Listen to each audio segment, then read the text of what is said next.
And hopefully, I didn't break anything. Here we are. Hello, hello. Everyone say hi. Hi. Hello. Hello.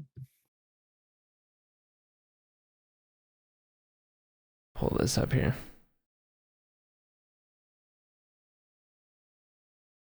Okay. Well, if everyone's ready, we can jump into it. Always. And before we do, welcome back to Vation, who is feeling better enough to properly be here today, which is great. Ooh. Okay. Previously on Blutora Divided, our band of adventurers found themselves at the end of one investigation and the beginning of another. After traveling to, exploring, and discovering the secrets within Grimshade Manor, they sought out a steward in the Skyspire Citadel. Whilst there, ErrolThree the steward led them further into the palace and introduced them to Queen Nerissala of Nautabu. The leader of the great city of spires was kind, welcoming, and quite intrigued with the group's efforts and discoveries up to this point. She decided to double the reward of the initial Grimshade bounty as a result of what came to light about what lied within.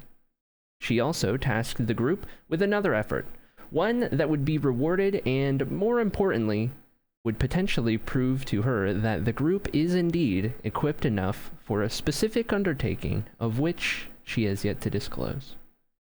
This new task involves traveling deep into the Ebel Vale, the wild forests, specifically a few days to the south of the city, where they should locate an ancient burial crypt by the name of Cragwater. There, they could potentially find more on the Errolin assassins, the very same group that they encountered in Grimshade. During the initial day's journey into the wilds, things appeared to be going well. That is, until our group stopped to make camp. Overnight, they were attacked first by a pair of giant eagles, of whom they were able to eventually dispatch of, and then what appears to be entire trees within the forest suddenly uprooted themselves and began closing in on Pipra, keeping watch, and the remainder of the group who remain asleep. What would you like to do? The trees need to make a dexterity Ryan with the saving throw. music.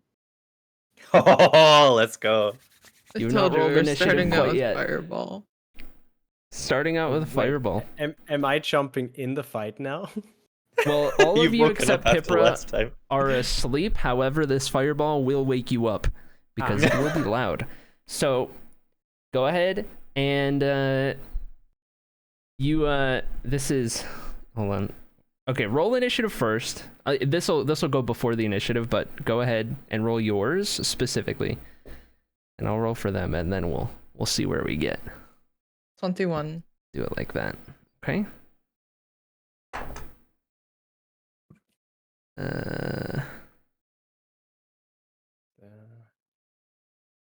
Harley's standing guard because she doesn't want the cat to get attention. Oh, Oof. that was a natural 1 on the initiative, but it was 5. I guess there's no natural anything at initiative, right? We'll keep that. I wasn't gonna have you guys roll quite yet, but I'll have you in a second anyway. Oh, That's fine. Apparently, it's played sometimes where on initiative, if you roll a natural 1 or natural 20, you gain either disadvantage or advantage on your first attack. I see. In a different campaign I play, that's Oh. how we do it. That's Yeah. an interesting ruling. I've considered Yeah. coming up with something fun for 20s or 1s, but I haven't yet, so we won't off the cusp. But I am giving it thought in general to eventually try to come up with something. Okay, so they are both in range. If you guys haven't noticed, I have the map up on stream. Albeit you guys don't have a fire lit at the moment. We're using a general map here. Yo, where's the snow gone? Okay, so they both got a roll too. See if they can avoid. Where did I put the one I was using? Okay. It's a what's your save? 16. 16? Mm-hmm. Lucky you, they are not very dexterous. Okay, first one didn't ahead think of you's Ents a would fail. They both fail. Go ahead and roll damage. Woohoo.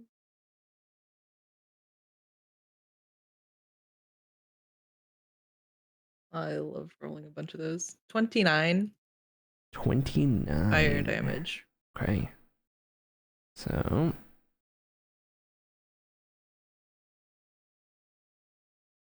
Alright.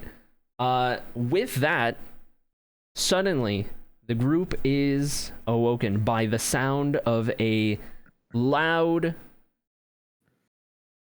trying to come up with a cool... What's a cool fire word? Conflagration. There you Crackle. go. That word. Of a fireball exploding in the middle of the forest in the dead of night.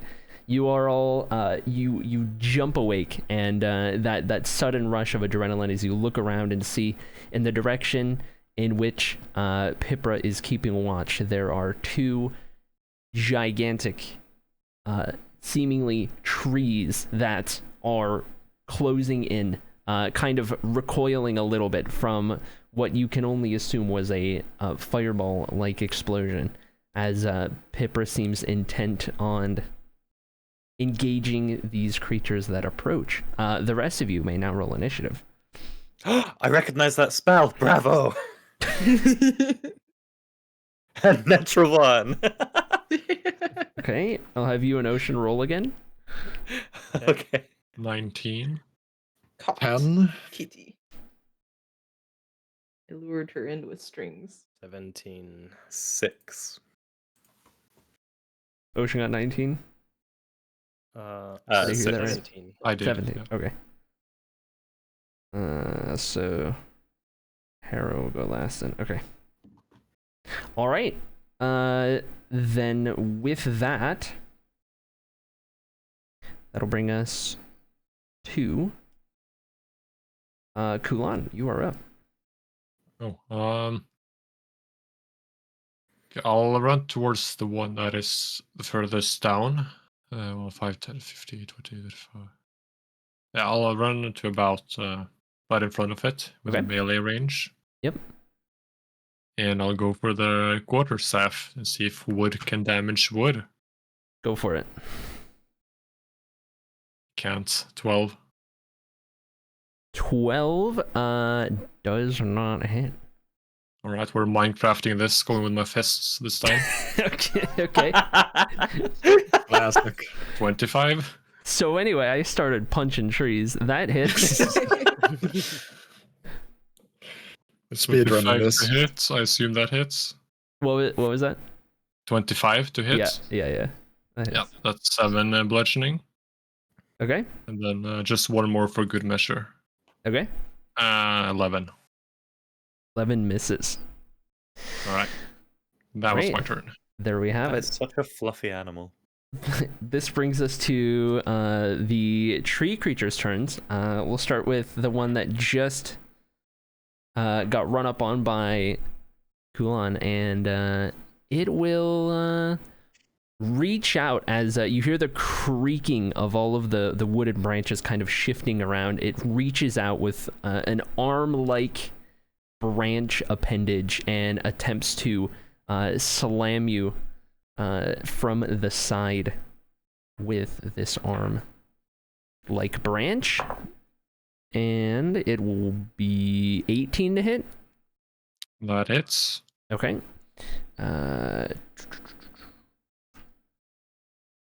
With that one, you'll take Dark Souls boss music for the trees. I like Let's it. see. 15 points of bludgeoning damage, Ouch. and it will remain locked in with you there. The other one will close the gap, and it will get right up to combat range or melee range with Pipra, and it will also reach out with an arm-like appendage and attempt to slap you upside the head. Alright. 21 to hit. That hits. Okay. And for that one, you'll take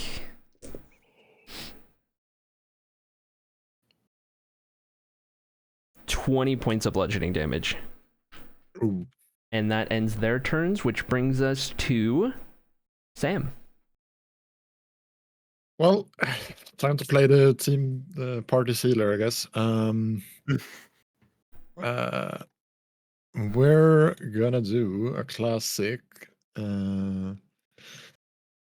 Let's just see here.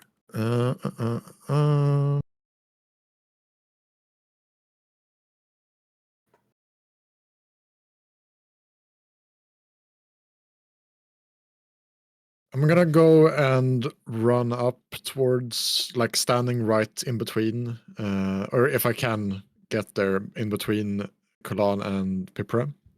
Yep, that's about 20 feet. Yeah, maybe like slightly, yeah, right there. Okay. Second, I'm gonna use my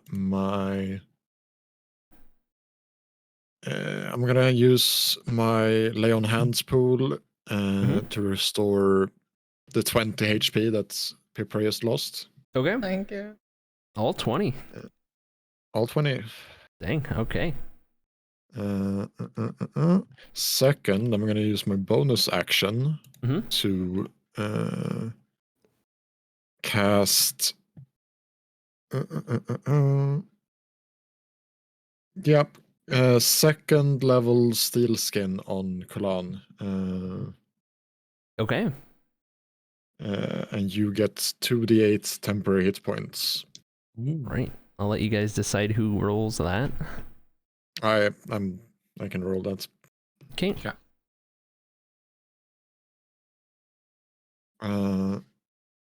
So that is it's fine. 8 points of temporary 8 temporary hit points. Yeah. Thank you. No worries. And that is gonna be my turn. All right, that brings us to Ocean. Okay. And Hera, you'll be next. So, Okay. I guess I'll wake up with some vicious mockery. Great. And say like, are we getting attacked by some broccoli?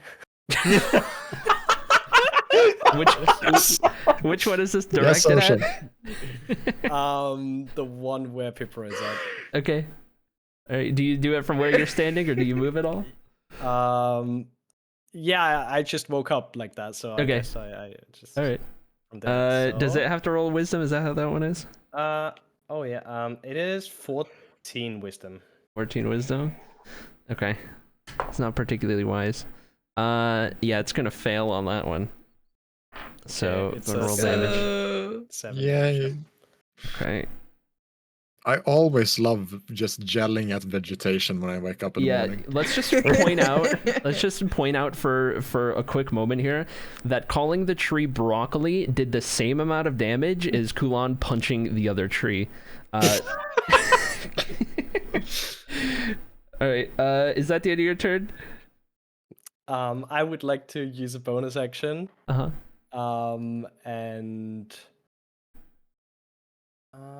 And inspire Pipra. Okay. Thank you for waking us up. You got this.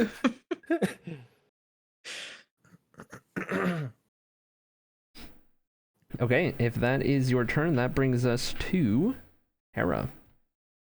Perfect. I would like to just see the initial casting by Pipra there and go, very good idea. I'd like to launch a fireball as well. Okay, are you gonna Is try there to a way position that yourself? can I position myself in such a way that the fireball hits both trees without hitting anyone else, or is that just completely impossible? I would say, let's see, 5, 10, 15. You could probably move like 20 feet kind of north and then shoot it far enough behind them because you're kind of under the canopies here. So I would say, yeah, you could probably do that. That's exactly what I'd like to do. I'd like to hit him with a fireball. I'd like to make it a quickened fireball as well. Hey, go for it. All right, Okay, let's so see. that's a dex save 15 for myself. Okay, well, the first one rolled a 2, natural. Damage is 30. And Beat me okay, by 1. they both fail. Okay. So it would be I'm very distracted by the cat. I'm sorry. And the second thing I'd like to do, just because that was a quickened fireball, is I'd like to, now that I've used my bonus action, use my main action to upcast Chaos Bolt to 2nd level and hit one with a twinned Chaos... Wait, no, I can't. Never mind. We hit one with a Chaos Bolt. okay. I'll go with the one closest to me because that's going to be the one that turns and tries to clobber me. Okay. So, that is a 12 to hit. 12 just misses. Unfortunate. Okay. All right. That's all I can do with my turn then, isn't it? Or can I back away a little bit, or have I used up all my movement? You could back away another 10 feet if you wanted. I would like to back away another 10 feet. All right. That brings us then to Pipra with Kulan up next. All right.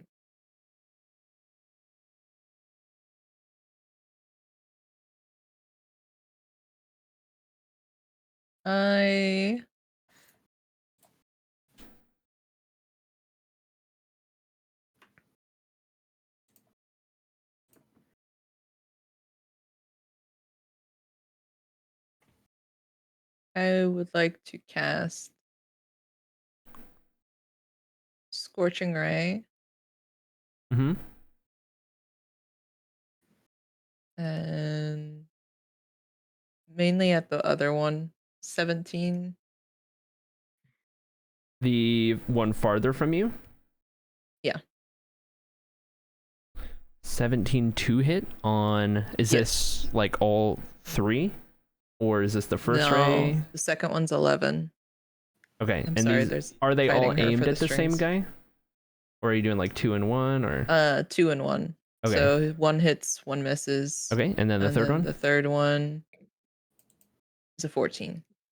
14 hits. Go and roll damage on the first one and then the second one. 7 Okay. and 9. Okay.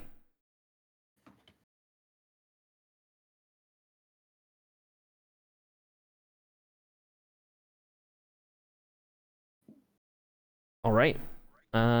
Is that your turn?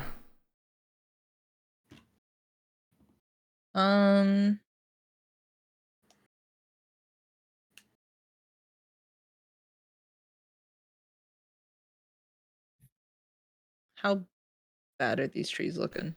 They don't like fire. Probably tells you all you need to know. Let's just say they came into the battlefield broccoli, and now they're kind of more like charcoal. They're looking roasted? Yeah, they're looking a Alright. little roasted and toasted. Okay. Heck me, water Then boy. that is my turn, because I can't move. Okay. That brings us to Kulan. Okay. I'm just gonna keep trying to smack it then. Same one that you did before? Yeah. Okay. Go for it. Nat 1 to hit, so I assume that misses. Yep. Back to all reliable punching. Yep, that seems to work better. Okay. That's almost a nat 20. 21 to hit. Still hits. I'm just gonna roll the other one as well while we're at it. 13 to hit. 13 just hits. Ooh. Ooh. So that is 7 and 7. 14 damage total. Okay. And that would be my turn. All right. That one is taking a beating and not looking too good. With that, it is back to their turn.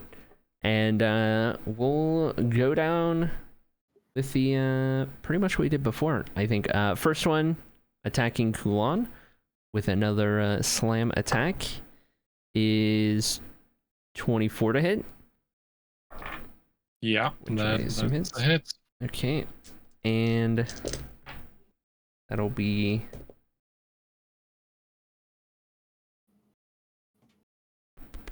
13 points of bludgeoning damage. Can I use my reaction to try to mitigate some of that damage with my shield? You are in range, so I would say yeah. Wonderful. Let me just find my. I gotta remember how this works again. Okay, here it is. It's just within 5 feet. Yeah. I can use my reaction to mitigate 1d10 plus 3 damage. All right, go for it. So 4 of that damage is not taken. Okay. Rolled Okay. low. So 9 total. And the other one will attempt to attack Pipra, just as before. That one will be 13 to hit. That misses. All right. You are able to just get out of the way, expecting it this time, and that will end their turn, I guess. And that brings us to Sam with Ocean up Question. next. Yep. How big are the trees? The trees would be in the huge category. Oh, Well, that's a lot of fun. I'm that's gonna a fun category. channel Divinity Giant Slayer for a Go second. for it. Yeah. And then I'm gonna I'm guessing to attack the tree next to Kulan, I would have to get out of range of the one attacking Pipra. Given how large they are, you would just get in range of the other and still be in range of the first one. Okay, fair enough. So that Which would one- mean it would mean the that you would be one- flanked, but Fair enough. Which one is looking the most beat up? the one in front of Kulan, although they're not all that far apart in terms of All right. beating. I'll move towards attacking the one next to Kulan because I feel like the other ones are closer to that one in front of Pipra. Mhm. Next, I'm gonna attack twice with my longsword. Okay, go ahead and do so with advantage. Yeah. Channel Divinity Giant Slayer grants Mhm. advantage on all attack rolls against a creature of huge size or larger until the end of combat. I'm loving it.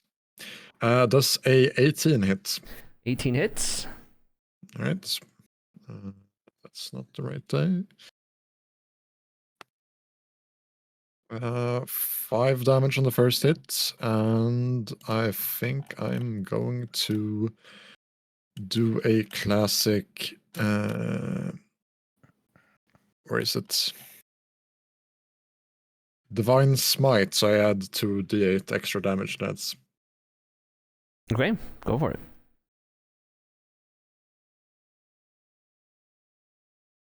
that is 20 damage total.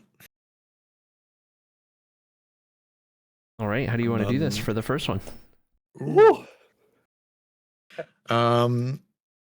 Well, I think I'm just gonna I'm gonna use my sword as an axe and just chop this Okay. just right down the middle. All right. Timber. All right. Very nice. Cool.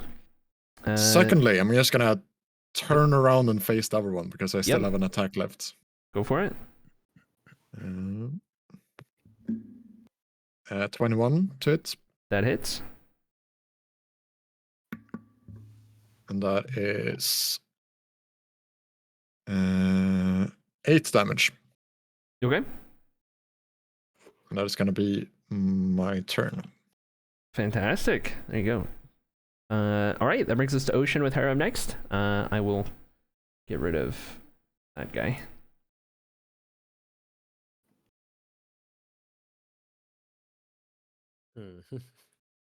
So my problem is that I basically only have plant or water attacks.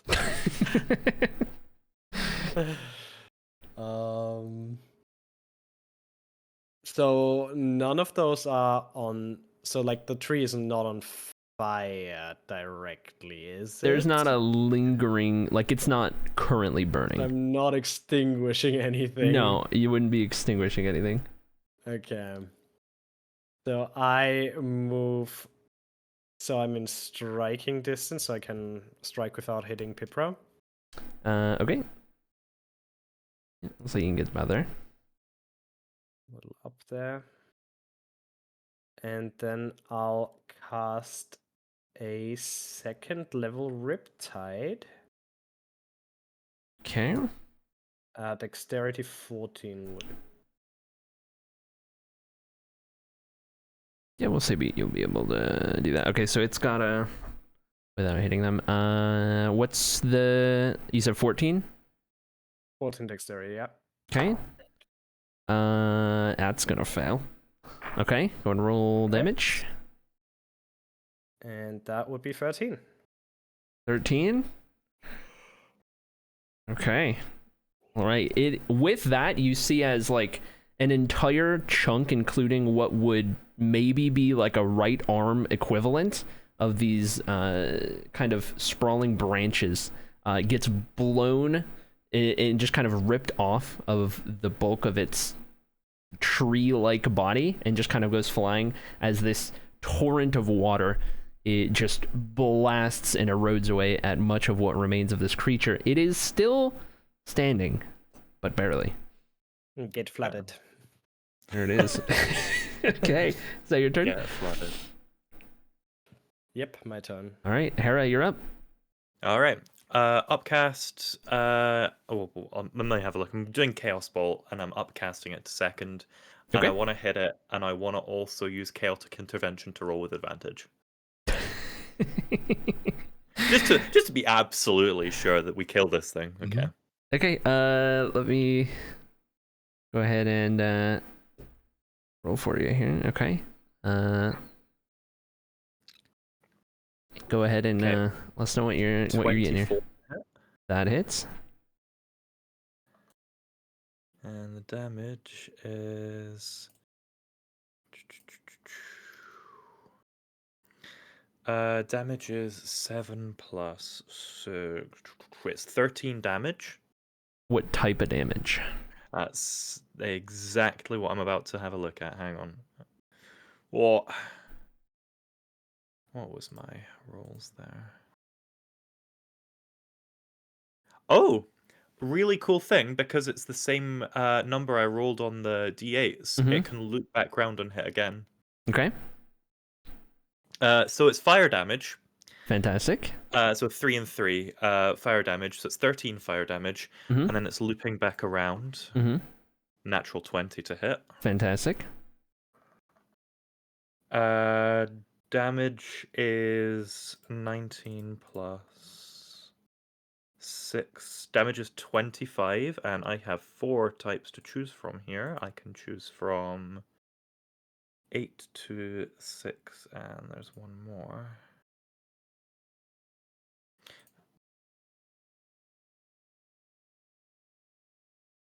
We'll go with thunder damage for that next 25 to hit. Okay. What was the damage total? So 13 fire and 25 thunder. How do you want to do this? Hey. Let's Okay, go. so the bolt of fire kind of rolls out of my fingers and casts up the tree, and as it ends, a little bit of energy rattles back, hits it with this shockwave, and I want the shockwave to kind of collapse it in front of me. Great. All right. Well, with Hera's killing blow, everything seems to return to the state it once was. As far off on the distant horizon, the sky begins to slowly get that lighter and lighter blue. The sun hasn't quite reached the horizon yet, but the very early makings of dawn are on the horizon. And All threats appear to have been dealt with. Well, if it's all the same to everybody else, I'm going to go back to bed now. Is it still my watch, or is it gonna switch off to someone else? You were on the last watch. Okay. Yeah. We need to find out why these trees were attacking us. Can I investigate the trees if Is they there have some another kind marking?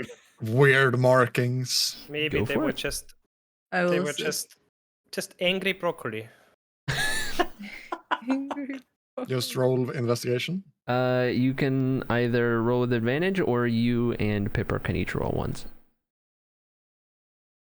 Since you're getting assisted. I have +8, so Go ahead.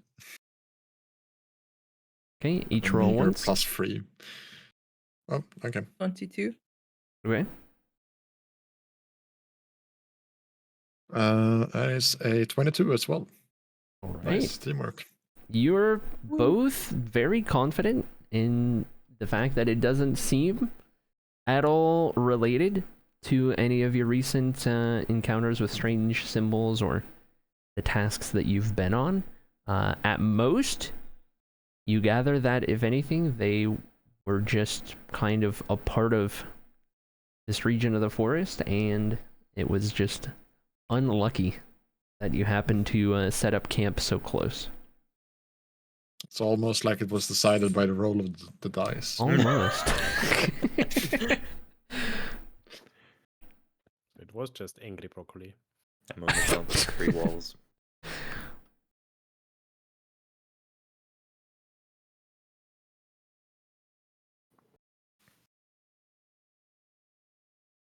Am I able to get a long rest in the time left on Pipra's watch, or is that just out of the window now? Up to that point, entering the combat, Pipra would already have had a full rest. Everyone else would complete yours by the time everyone decides to wake up. Okay. Okay. So I'm down 2 spell slots. That's fine. All right. So the remainder of Pipra's watch comes and goes. The sun begins to properly start to fill the sky, and as the last remnants of the crickets of the night die out, and the early birds begin to chirp, you all slowly make your way to consciousness and begin to get around for the day. What do you like to do?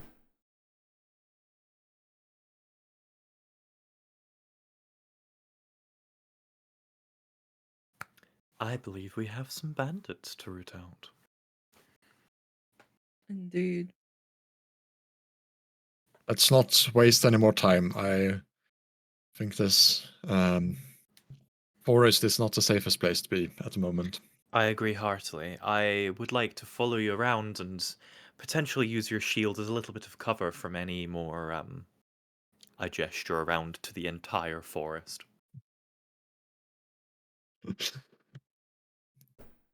Good idea, my friend. Okay. So, you pick up where you left off the day before on your journey deep into the Ebel Vale. And, can I get a marching order for, as you traverse the wilds here? Are you sticking to somewhat of a line with somebody in the front and the back? Is it maybe more clustered? How are we thinking? And are we still going at like a normal average pace? I feel like an average pace will get us there. Yeah. Plenty of time. Okay. I would like to put myself as close to Sam as humanly possible, as Sam seems to be the most capable of chopping down trees amongst us. Okay. I guess Sam is feeling pretty rested, so he'll take a lead, I guess. Okay. I'll fall to the rear and keep an eye out for anything. Okay. I'll also stick to the rear and playing my flute while walking. Okay. I'll just go in the middle then. Some nice tunes. All right. Sam, go ahead and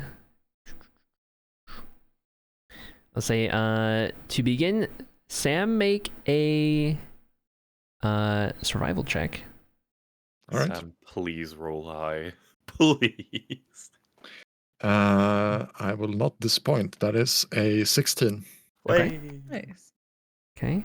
Very nice. And then anyone of your choice in the group, just roll a d20.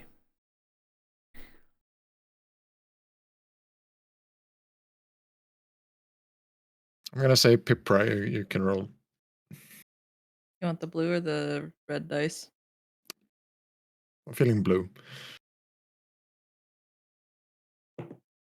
17. Nice. Great. Okay. So day 2 of your journey is a nice change of pace from at least the overnight where you were attacked multiple times. It seems as though, at least during this stretch, Sam leading the way appears to do a fine job at navigating through the various difficulties and potentially sketchy areas through the forest. And you guys make pretty good time. Nothing seems to... You don't seem to gather the attention of anything particularly nefarious, I should say. And as the minutes turn into hours and the sun makes its way through the sky, eventually, day 2 of your journey through the wilds begins to draw to a close as the sun begins to set. And once more, the night approaches. What would you like to do?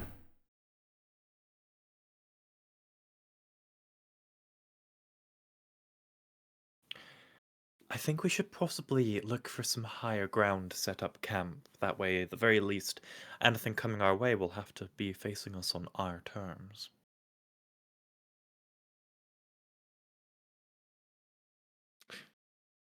That is a good plan, except for the fact that we got attacked by eagles last night. Well,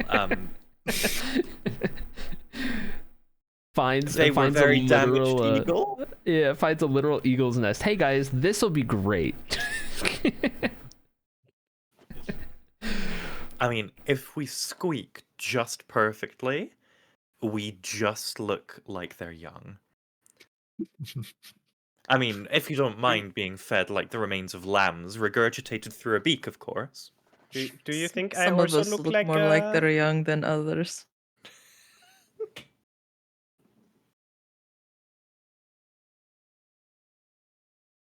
For reference, because people have hawk-like features. Mm-hmm. Since Sam and Ocean are new. Yep.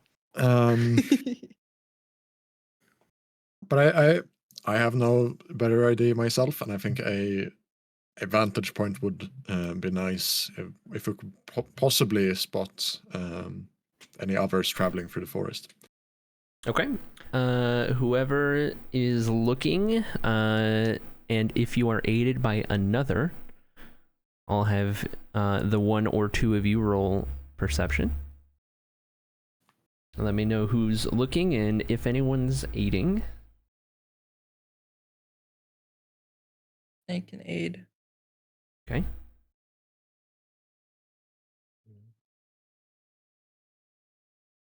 I guess I'll do it. I don't have a good perception, but I'll try. Okay.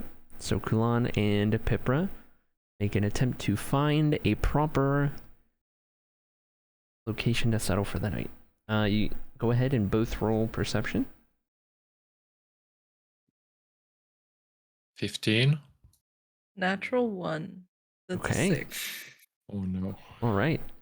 So it takes a little bit, and it isn't until the sun is fully set that eventually Kulan locates a spot that seems well and good enough for the group to set up for the night, slightly elevated on a tame hill, nothing too steep or out of the ordinary, but there's not really mountains out here, so it seems it'll do. It's a slight clearing. At least the trees are a little less dense up on the hill. So, And so just how far away are we from this assassin's hideout? It's hard to tell. It all looks the same. There's trees everywhere. Indeed. Seems like it's a long way away from a city that they'd want to be operating in for certain. Do you think the assassins know who I am, where I'm from? Well, we can certainly find out. I mean, if one of them knows and doesn't want to tell us, I'm sure we have Spark. Some ways of making them talk. I'm so glad that I follow you.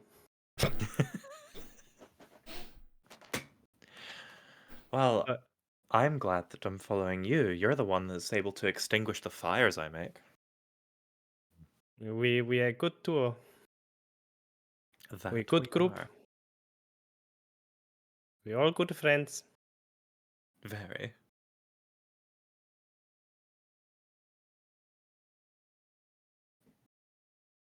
So are we going to sleep now? I'd say that's as good of a plan as any. Well, most of us in any case, seeming as last time we got attacked not once but twice, I still think it's a good idea to keep a watch.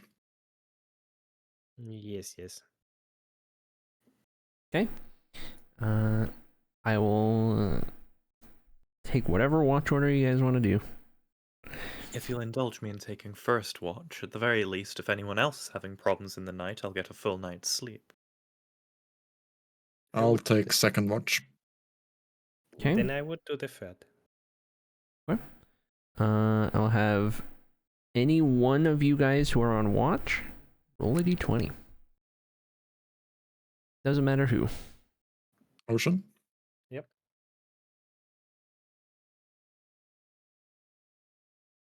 18. Okay. So, as you guys set up camp for the evening and determine who gets each watch, the night comes and slowly, but eventually, without trouble, comes to pass. Sun lingers on the horizon and a new day is ahead of you. Having made it through 2 days and 2 nights. From the information you were given, you expect you should potentially arrive on this day. Personally, if I was the leader of an assassin's cult, I would simply rent out a disused tavern. Or maybe an old barn at the edge of town. Not this 3-day hike into the woods. Goodness. I'm meant to be hiring assassins, not hikers.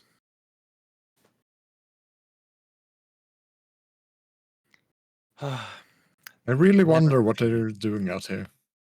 Me too. There must be something gathering their interest this far from the city. Anyhow, onwards, I suppose. Okay. What was the place that they had taken refuge in? What was it used for prior? Is that to the party or to me? Yeah. I'll be damned if I can remember. I seem to remember it was a crypt of some sort. Oh, good. Perhaps they are also grave robbers. Or maybe robbed from the grave.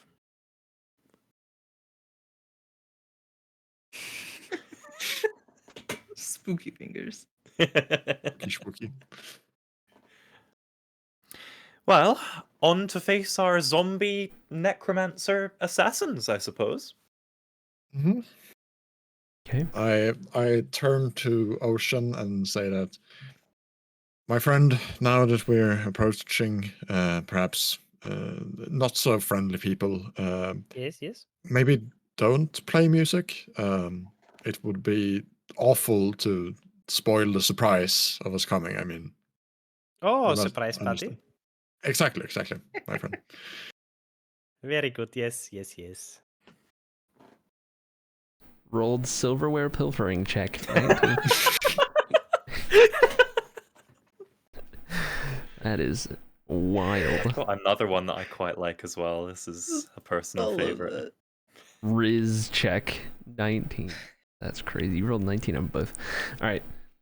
Are you guys sticking to the same marching order you had the day before, or switching it up? I have It no seems to work problems with the before. marching order. Okay. Mhm. In which case, Sam, go ahead and make a nature check. I will. Or survival, rather. And then anybody in the party, just roll a d20. That is a classic 18. Okay. Bravo.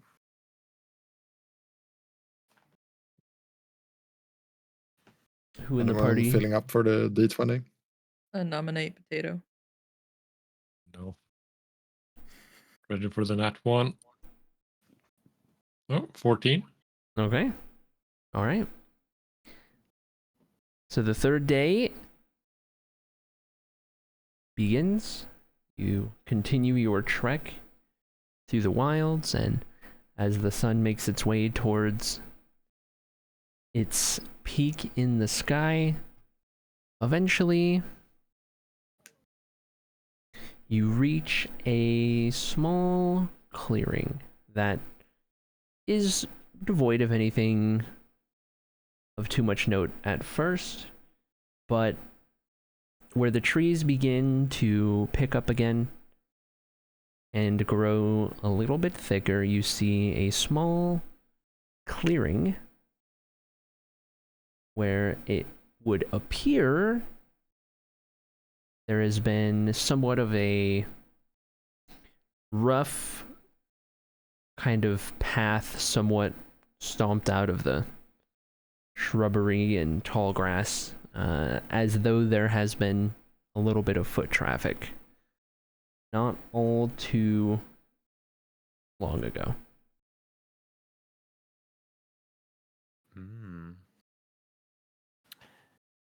Well, unless anyone else knows anyone particularly proficient and exuberantly interested in hiking, I believe we may have found our first clues to where the exacts are of this assassin's hideout. Let's continue necromancer's onwards, but hideout. keep a lookout. I agree. Okay. I would like to move forward in the party and be checking for traps along our way. Okay. So do you want to... I think I'd like to check for people following us. Okay. So... I guess we kind of switch places in the group then. I'll yeah, try that to makes be as stealthy as possible. Okay, are you staying in front, Sam, or are you going to let Pipra take lead? No, Pipper can go ahead. Okay. Okay.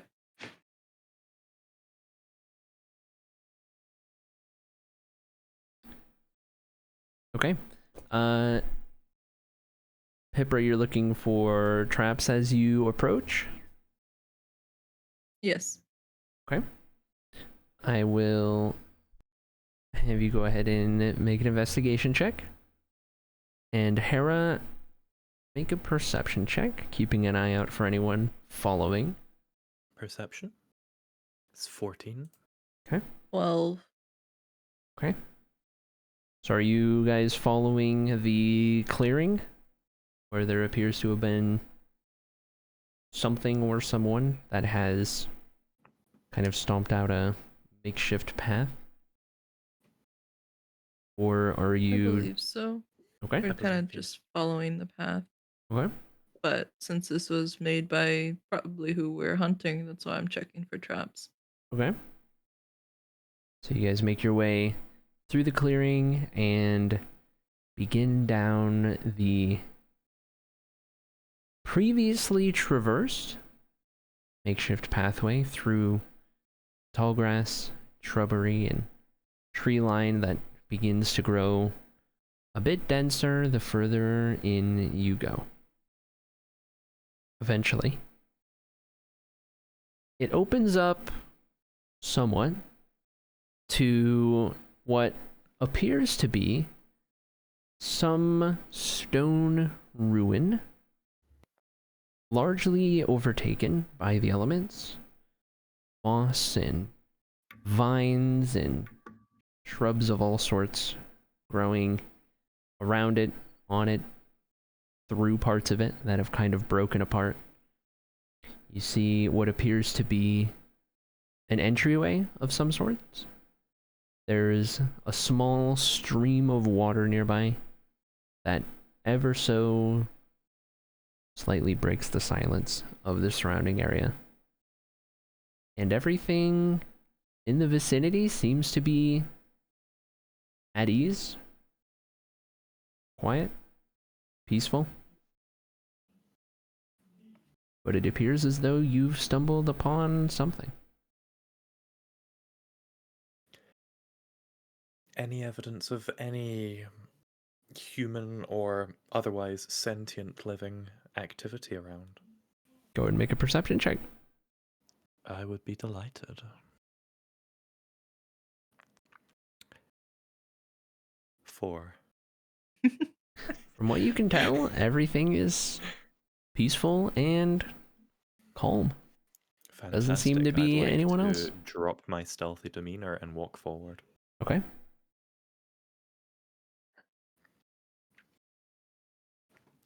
I'm gonna just if this is out in an opening, I'm no longer in the shadows. I'm just gonna walk out.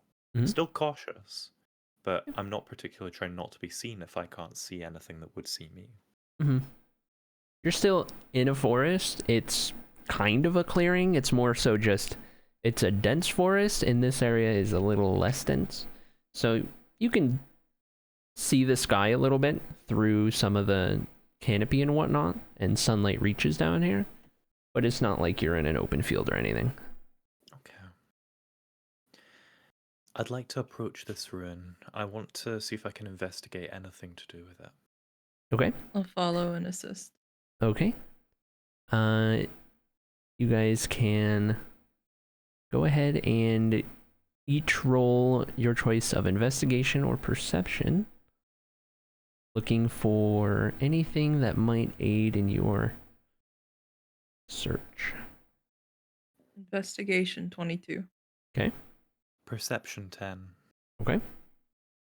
So as you guys begin to look over the ruin in front of you, keeping an eye out for any other individuals who might be lingering in the area, eventually, Pipra, you come across a small section of the stonework near the entryway where there appears to be a small sort of sigil carved into the rock face. This symbol you recognize to be that of the Errolin.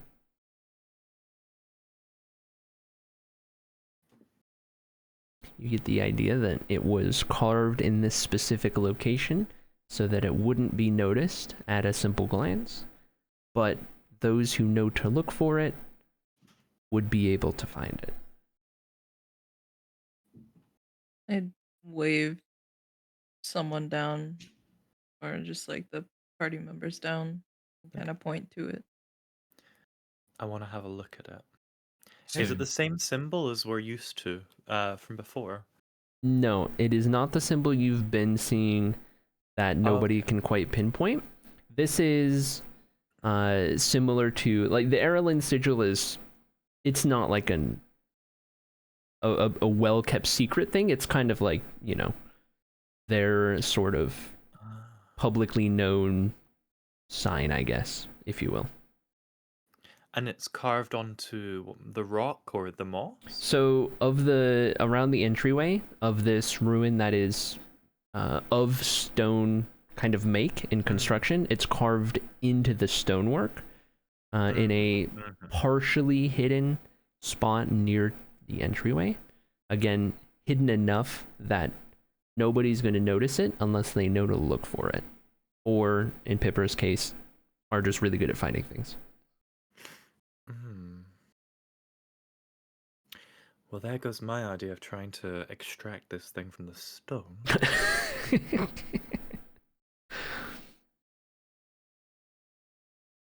I wonder if this sigil might be enchanted in some way. Do I sense any magic coming from it? Make an Arcana check.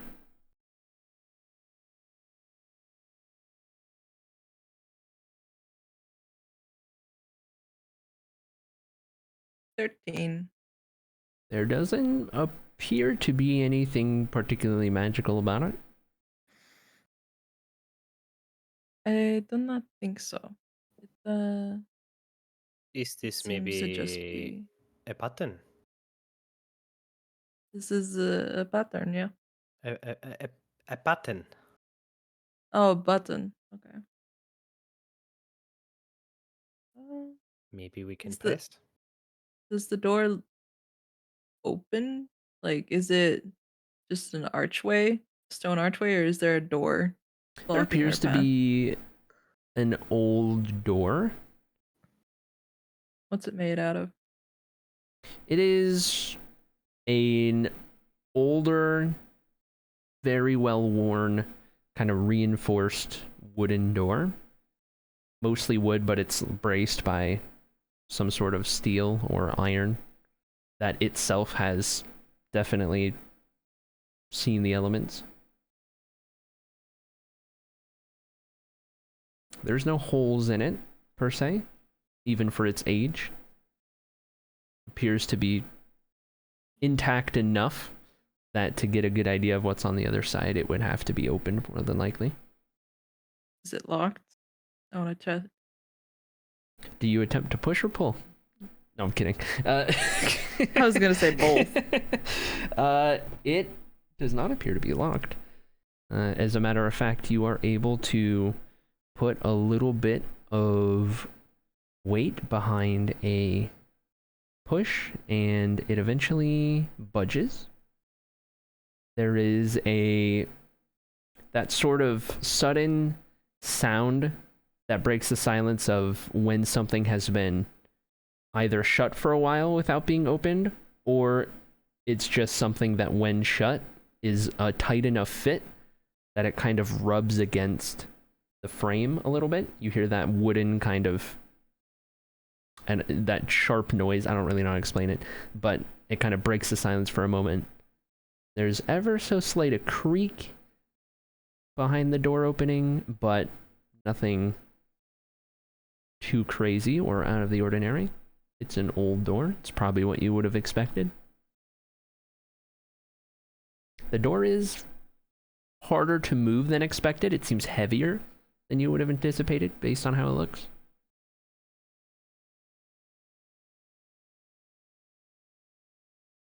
Do I see anything inside? Darkness. You can see a couple of feet in from what the daylight provides, but in front of you with the door open, it appears to be a staircase that descends. And after a couple of feet of visibility, that descent leads into pitch black.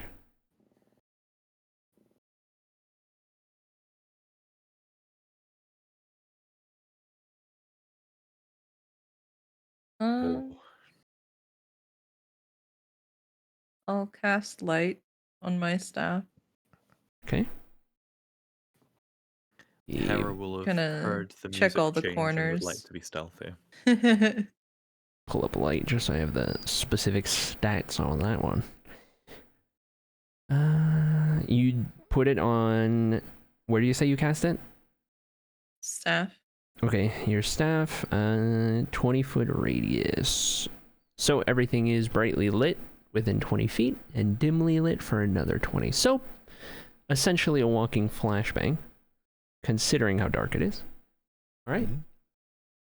You can Sam see... will also attempt to be stealthy. Okay, so Pipra, you're leading the way. Yes. And who's behind Pipra? I can go. Okay. Who's behind Kulan? And I should also say, is anybody staying back, or are you all going to descend the staircase? That's fair. Perfectly fine going in. Okay. Yeah, I'm staying behind actually. Just Okay. keep making sure that no one goes in behind us. Okay. Are you going Ocean or staying? Yep. I'm going. I'll stick with Ocean then. So the four of you, Pipra, Kulan, Hera, Ocean, begin your descent down the stairs. With Pipra's light, you can see where the staircase ends, and it begins to level out and continue somewhere of where you're not entirely sure quite yet until you get to the bottom of it. Can the four of you all roll stealth? Stealth time.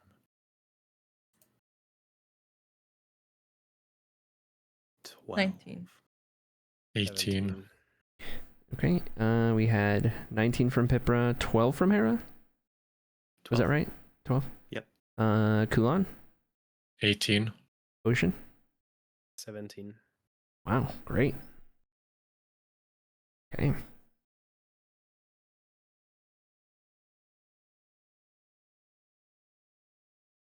Okay. So you guys, what's up? I'd like to do one thing Mhm. before we leave Sam. Mm-hmm. I cast invisibility on him. Okay. Wonderful. Okay. How long does that last? Checking. It's like an Concentration hour. up to an hour. Light is not concentration. All right. Okay. There you go. I was just checking Yeah. the same thing. I was like, wait a second, is it? So, Sam, with you being invisible, are you where are you positioning yourself? Are you on the outside of the doorway, on the inside? Are you trying to be stealthy? Are you just lingering? I'm gonna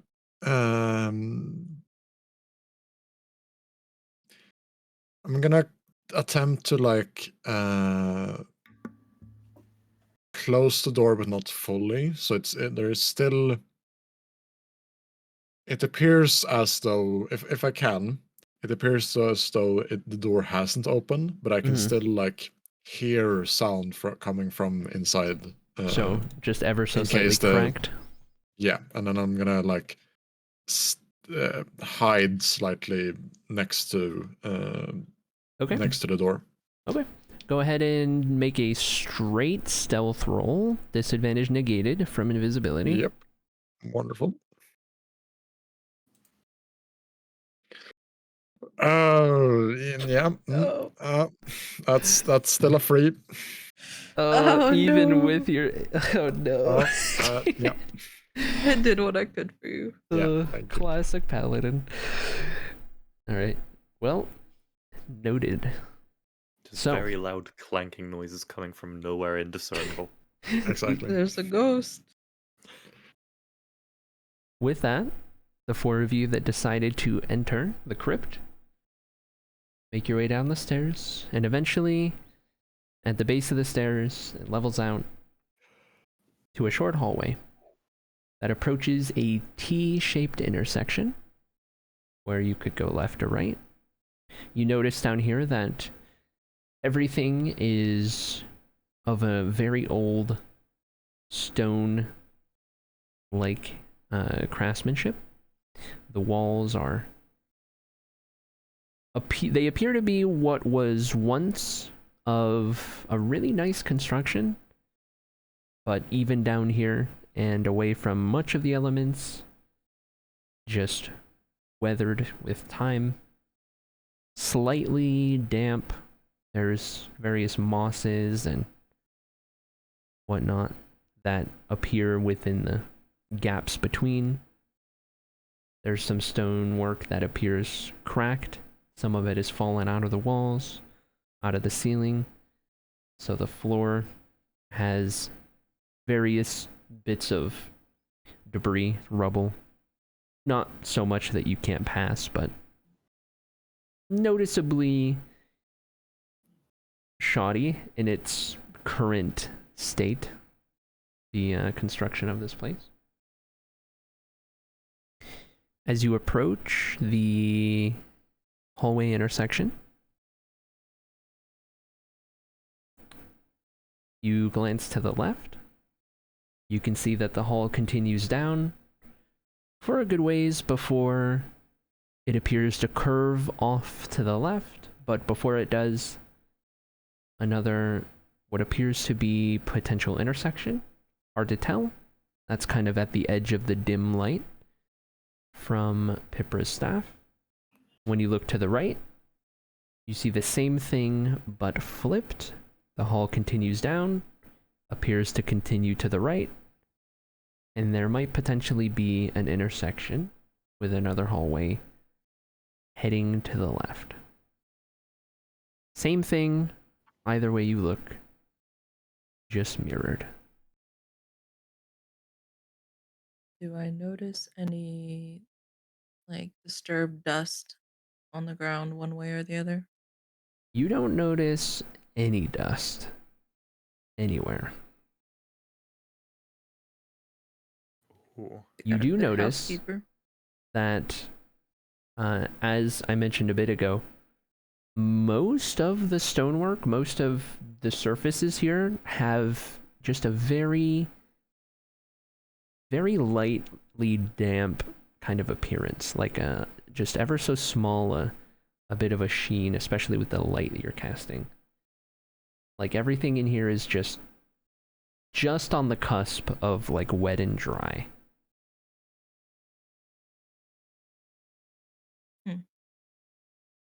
It's moist. It is quite moist. You will also notice that it is humid down here, more so than up above. It's a little, Somebody the air is has a bit opened thick. the sauna.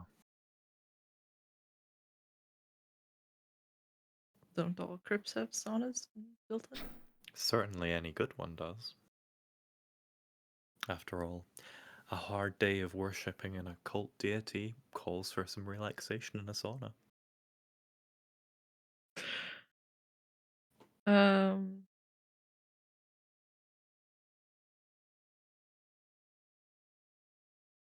Which way would y'all like to go?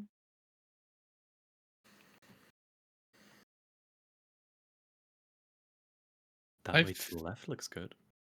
I was about to say right. We went Well, left last time in the mansion. Right also seems good to me. It's Whichever always the right to go way right, we like get my master said. majority. I want to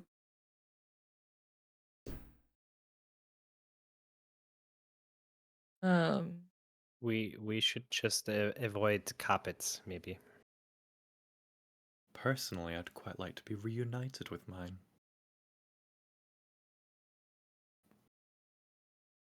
you said the wall looked like moist, like kind of damp. Same as the floor below and the ceiling above. Everything just has ever so faint a kind of moist appearance to it. I would like to, in a subtle area, freeze the moisture in an arrow to help guide Sam if he decides to come after us. Okay. Do you do that And then on continue. the wall, the floor, or the ceiling? The wall. Okay. As a short person, I never see the ceiling. So Okay. I wouldn't expect him to look up. All right. So are you guys going right or left? I'll go right. Why not? We go right. Okay. Sam, I want to roll a d6. Yeah. Sure. Please not eagles. Please not eagles. That's a 5. Okay. eagles. Eagles is 4. That's what you rolled last time. And then I Broccoli. rolled the same, but it couldn't be the same thing, so then it was broccoli. So Eagles and treagles. say about an indeterminate amount of time since the rest of the group made their way downstairs, but a long couple of moments have gone by. You've positioned the door in the way you were intending and found a spot where you feel as though it's as good as you're going to get for remaining hidden. You are still invisible. You faintly hear, faintly at first, ever so slight a kind of ruffling of leaves that is out of the usual forest noises that just kind of fill the atmosphere naturally. And then you hear it again, kind of distantly off to the left, out of sight. Do you remain there, or do you move?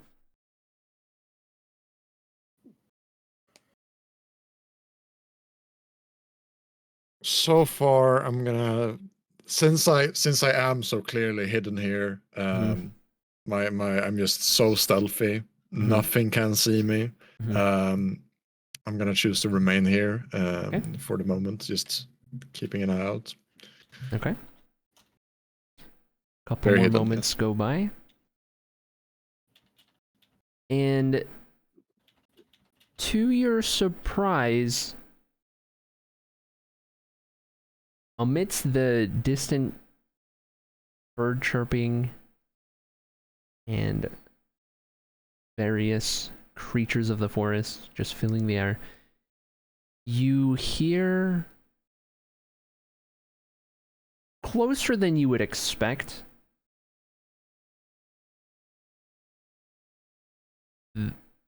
the sounds of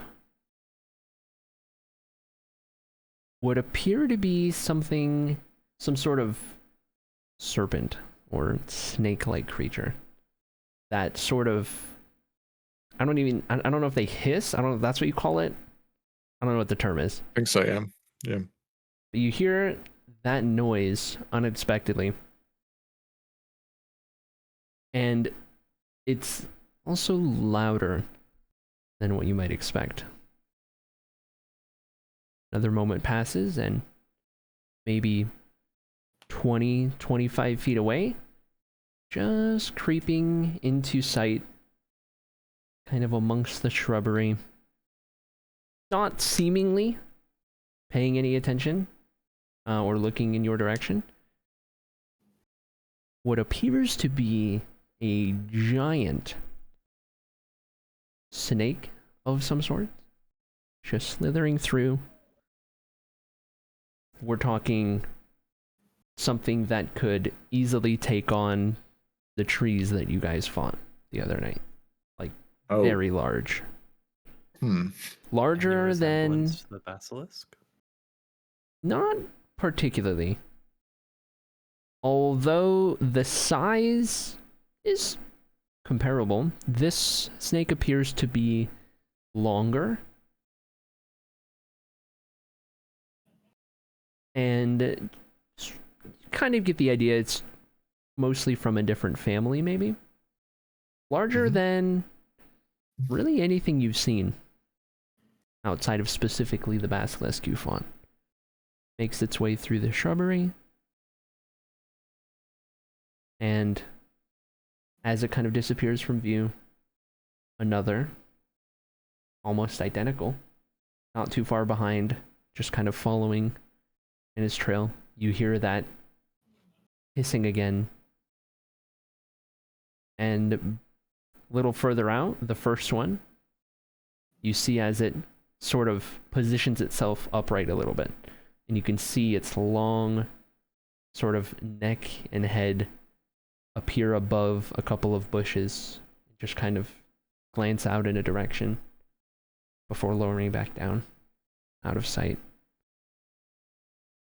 as they pass, you can hear the ground giving way beneath the weight of these creatures. The twigs snapping, leaves ruffling, the dirt itself being kicked up from these massive creatures. We'll pick up with the group down below. You guys make your way to the right and begin heading down the hallway. Very similar to the rest of what you've seen so far. What appears to be very much weathered and falling apart.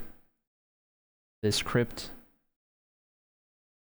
is strange in that it appears that way, but simultaneously there appears to be signs of life and no signs of life, as it remains pitch black other than the light from the staff and not a noise to be heard. Eventually, you make your way to the intersection where you could continue straight and it curves off to the right, or turn into the other hallway that shoots off farther than you can see to the left.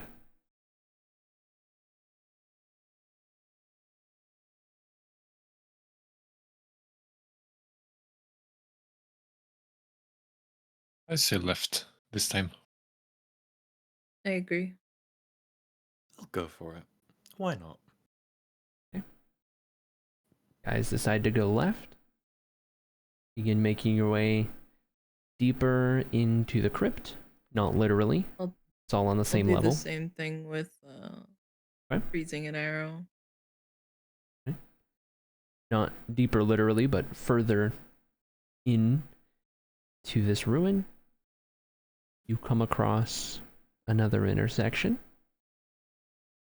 This time, 4 ways. You could go straight ahead, you could turn to the left, or you could turn to the right. From what you could see here, the left goes out of range of your light. Straight ahead, looks like it might curve to the right. And it might have another hallway shooting to the left. And finally, to your right at this intersection, it appears as though it opens up. But you can't really see too much other than either side of the hallway opening up into something.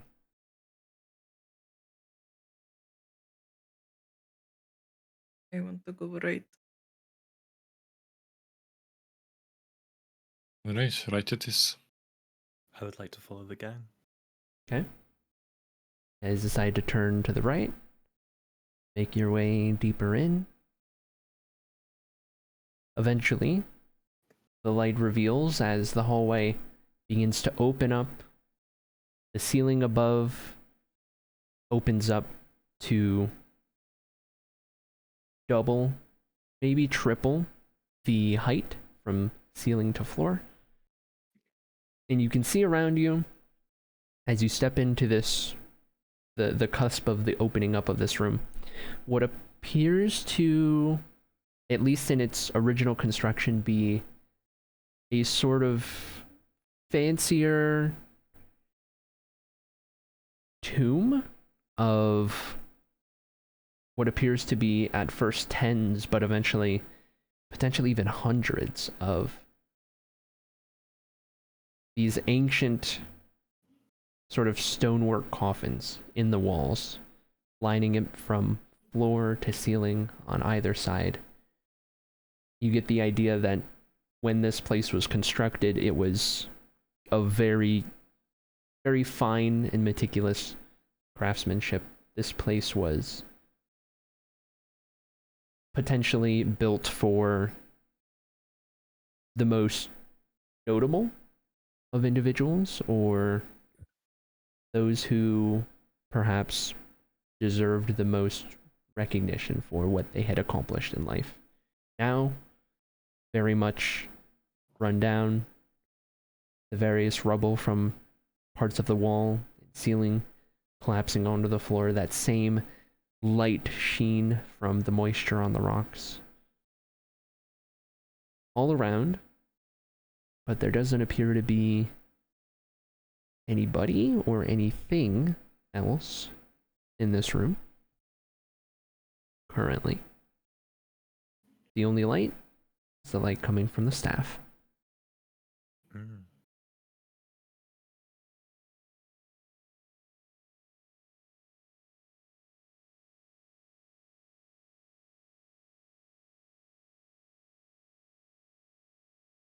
Does anything stand out?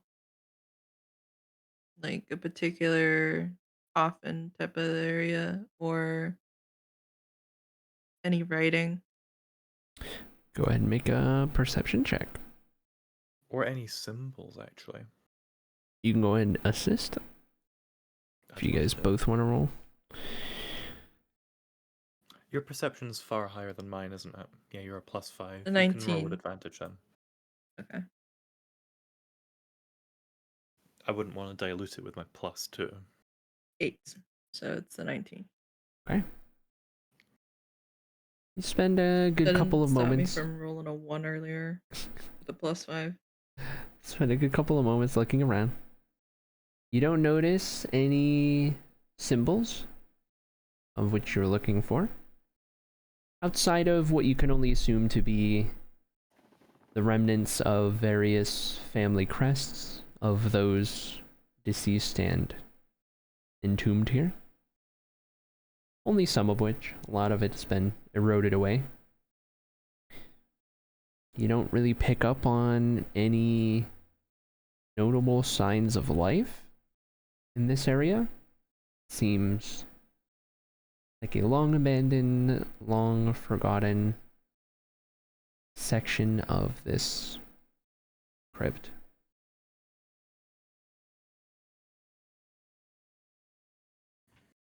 Should we backtrack and take another route? Yes, that sounds like a good idea.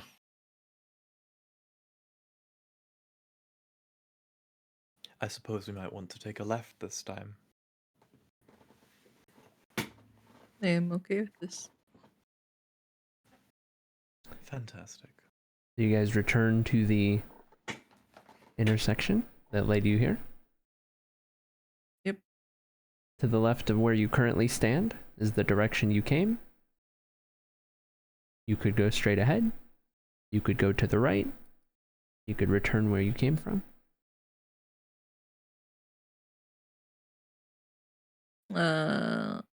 Want to face our original direction again, where we were looking at the options, and go left. Okay. So that would be straight ahead from where you are now. Okay. Continue further down this hallway, and eventually see that at the very end of it, it appears to just stop. Like there's a dead end, but before that point, on either side, directly across from one another, two small hallways, or elongated doorways, lead into what appear to be rooms on either side, to the left and to the right.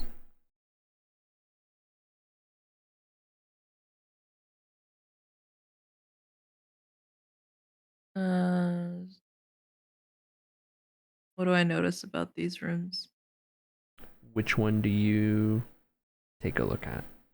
Are you peeking in? Are you going into? I peek in both of them just to kind of see what's around. Okay. But I'll start with left. Okay. You peek into the left one, and at first, from what you can see, pointing the light in, there appears to be more of these sort of stonework coffins lining the walls on the inside. At a peek, it's all you kind of notice. Take a look into the other one. It appears much the same. The room to the right. You decide to enter either one. I leave it up to the group. I'll tell them what I see. Now maybe the right is better here.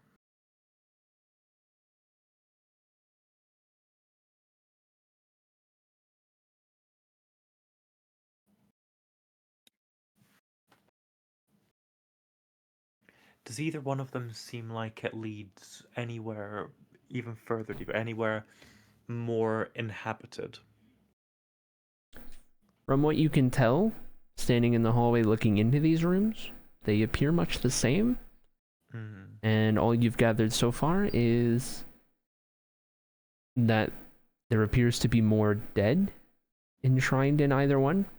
And the rooms appear to be longer than they are wide, in the sense that they kind of follow the length of the hallway that you're currently in.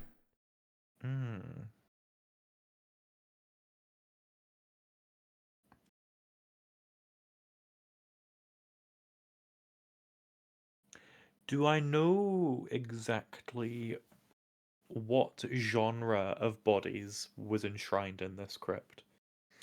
Not from anything you've seen so far, and you gather that with how old this place is, you probably wouldn't have too much luck outside of the context clues that you do have at hand, that this place was of nicer construction in its day, more than likely. And the room that you just came from had very nice construction that has weathered away and been eroded over time. Beyond that, you just kind of have to guess.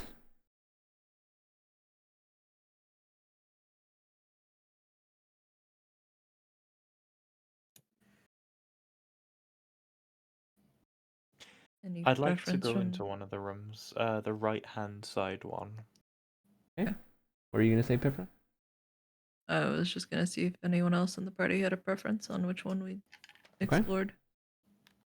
So you enter the one to the right. I'll follow. Glancing around, the long hallway-like room that, for the most part, is about as long as the hallway itself that you entered from, but from entryway to the opposite wall is maybe 20-25 feet, not very deep of a room. Adorning the walls all the way around as far as you can see, either side, more of the buried dead from long times past.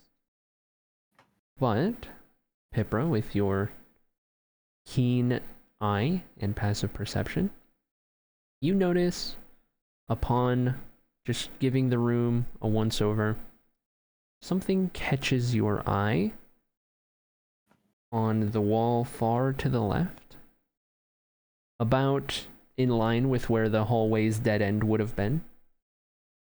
For context, a small glint, just for a moment, that the light catches in just the right way. But you're unable to make anything more out of it unless you were to get closer. I investigate it. Okay. As you approach, you find what appears to be some sort of nicer and potentially not originally placed here. This sort of urn that definitely could blend in with the area, but you notice it's got some intricate kind of gold sort of carving worked into its side, and that was what caught your eye when the light passed over it. It doesn't have the same light sheen that all of the stonework of the area has, and it appears to be in nicer condition than anything else you've seen in here so far. The urn is probably about, it comes up to about Pipra's waist. It's a pretty big urn. It's just kind of tucked into the corner there. You look inside. Cautiously. Okay. Inside, accumulating at the bottom of it, there is what appears to be hundreds of coins and gemstones, all sorts. Seemingly nothing else. But you get the indication that these weren't put here initially, given the urn itself doesn't really fit in.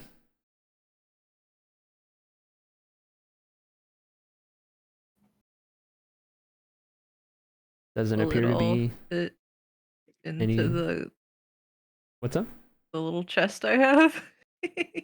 The stuff within? Yeah. You attempt to start taking it out. I just want to see if I can fit some of the gems and coins in. Okay. Some, or are you going to try to get as much as you can? I want to be able to study them Mm-hmm.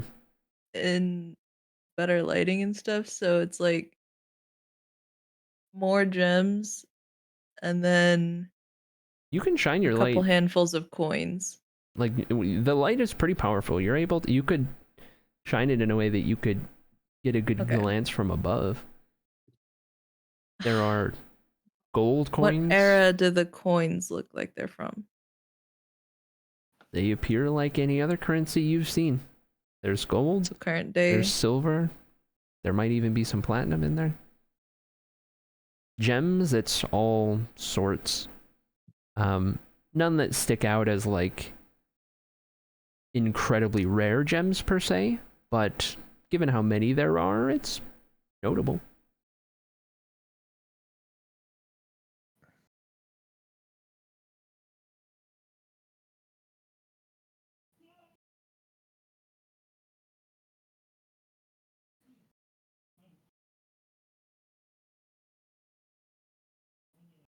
Does the rest of the group see this? I'll point it out. Okay. Because you kind of would just see where the light went. Okay.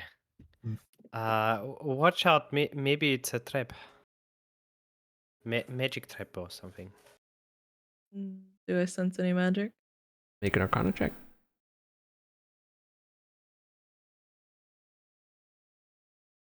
16. Doesn't appear to be anything magic going on. At least not in this area.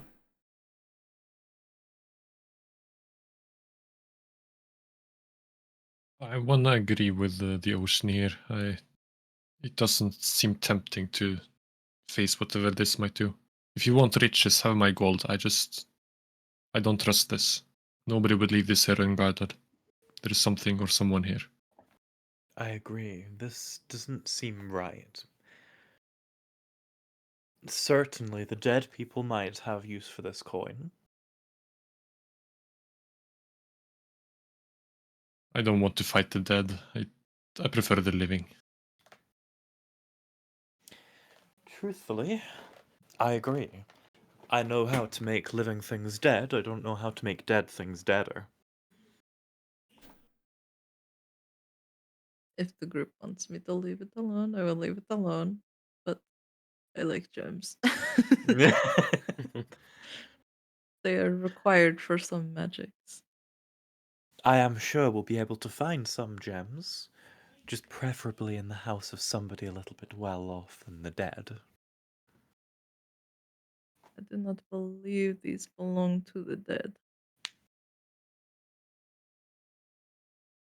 You But think we shall someone? continue our search. You think someone put it here?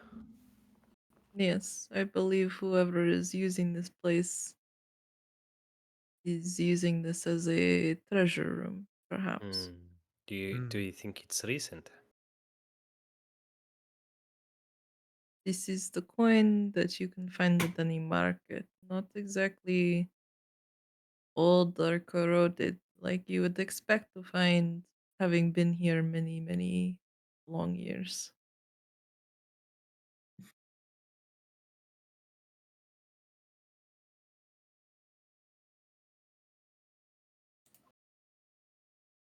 Shall we try and find another room?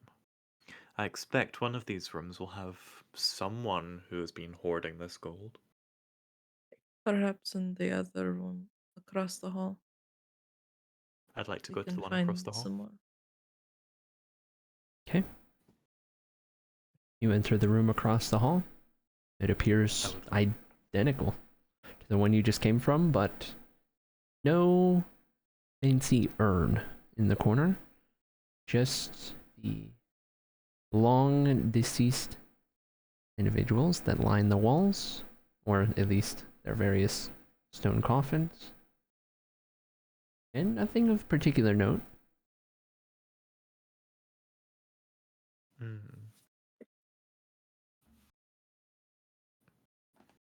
Shall we try the other hallway?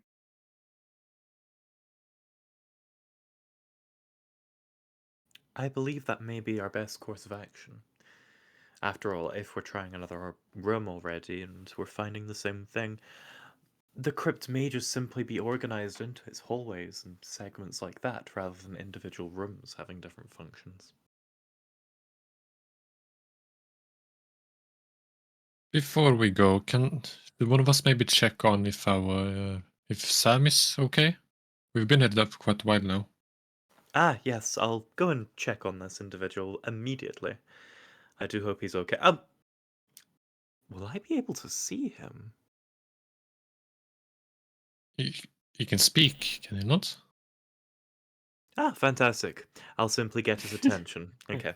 I'd like to walk in the direction of Sam, going, Sam! Okay. Oh, Sam! When do you begin saying this as you retrace your steps through the hallway? I begin saying this as I'm walking up in the direction of, like, I'm already ascending out of the crypt and making my way towards the door where we left Sam. Okay. As you begin climbing the stairs, and at this point, if it's just you, it'll be in complete darkness, although you're able to trace your steps. I've got some dark vision. Mm-hmm. You'll notice that the door appears closed. If anything, maybe ever so faint. A slight crack of light appearing through, but I'd like to immediately cease my broadcasting of my current position, and I'd like to try and stealth my way up to the door. okay.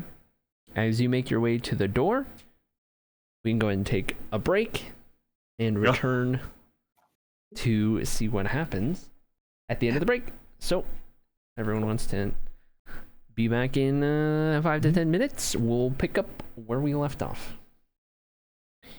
Go from there. Bye-bye.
All right. We are back. So, Hera begins to ascend the stairs to check on Sam, who the group left behind, at the very top. Entrance of the crypt. You notice that the door was practically closed. What did you say that you wanted to do, Hera? When I see that the door's moved since last I've been in this place, I want to immediately quiet down and go in like a bit stealthy about it. Okay.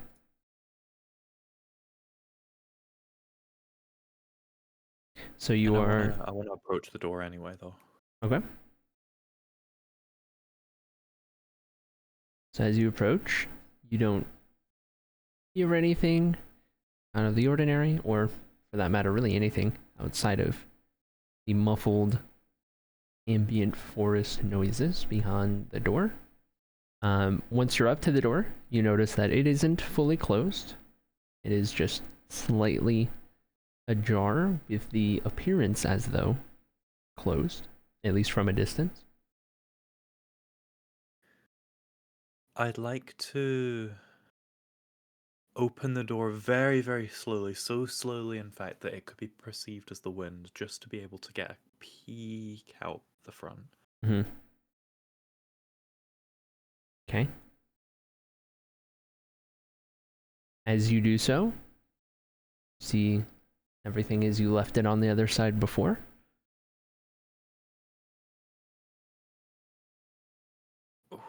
No sign of Sam visually. That is true. That is true.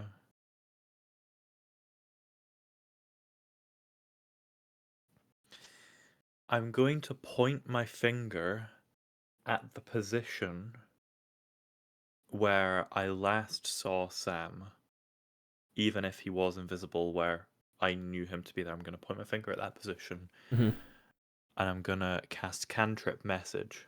Okay. Sam! Is he able to hear it? Yes. Okay. Sam, are you there? How does this cantrip work? I'm guessing I can It's in your head, answer. I believe. I think so. Can I answer back? Let me see. They Here's a can message reply in a whisper that only I can hear. Yep. Yep. Sam whispers back, "Nope on a rope, nope on a rope." Nope on a... Oh, a snake. Oh, dear. Well, as long as it's not a basilisk, we should be fine. Any assassins of any description? Sam just shakes his head. You can probably like hit the vegetation swings from side to side. Goodness. Now, whereabouts are these nopes on a ropes?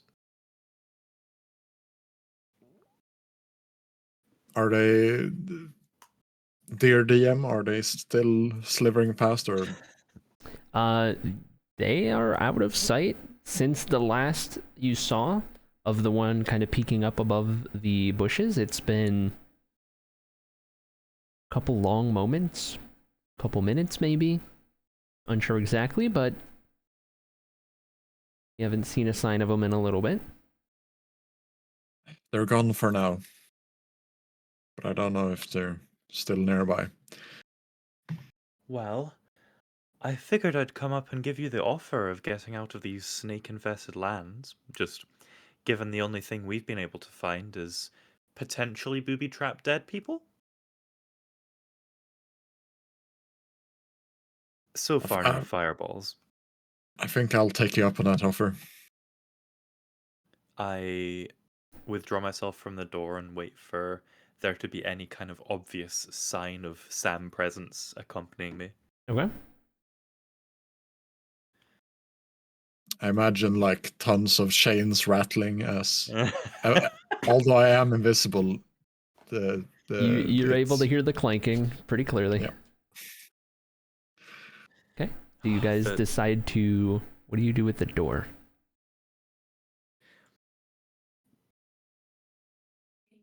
Okay, that door was difficult to open. I say we close it fully, and that way we know for sure if it's open at all, there's someone or something come in. Agree. Okay. So you close it fully? Closing it fully. Okay. How's your dark vision? Pretty much non-existent. You'll have to follow me then. Well, I can't see you at all, and you can't see me or anything. Okay, hold out your hand. Harry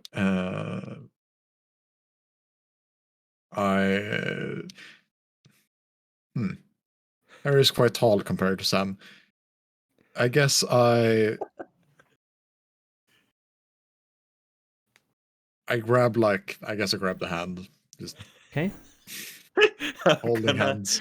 I'm gonna hold hands with Sam and walk down the corridor. Okay. All right. Just like, come, child. Okay. Are you attempting to make your way back to where you split from the party? This is where I'm going to, yeah. Okay. So you're able to find your way back. I assume the rest of you were waiting there, or did you decide to do anything else? Waiting. Okay. Behold, in my hand, I have an invisible clanking ghost. Repair my weapons. No. No, it's me. It's Sam. Is Sam dead? No, he's just invisible. All right. Ah, yeah. Hello, Sam Invisible.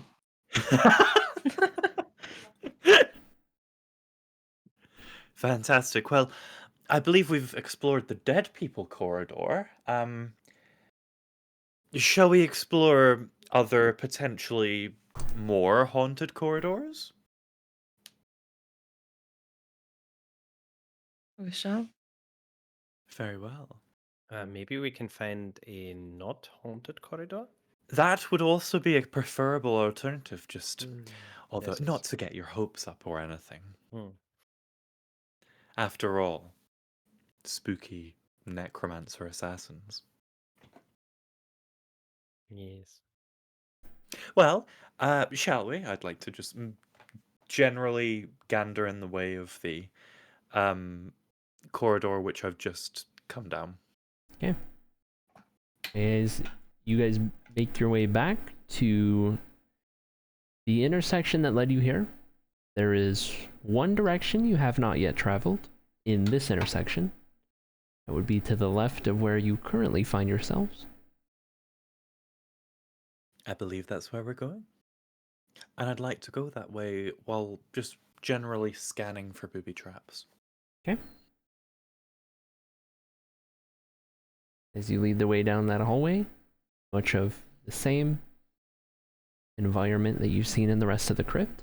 Eventually, you see that it continues and curves off to the right, and there is a separate hallway that intersects it to the left, of which it reaches farther than you can see with Pipra's light. Ooh. Spooky darkness.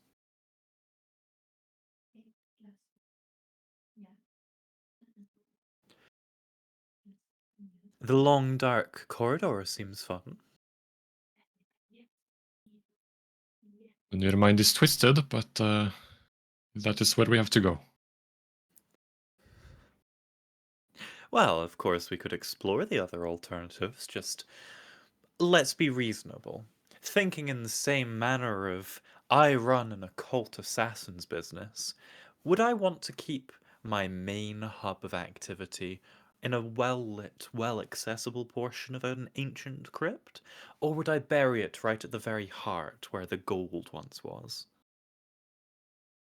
I don't know, I'm not a criminal, but Well, speak for yourself, and I'd like to walk down the long, dark corridor. Okay. Does everyone follow?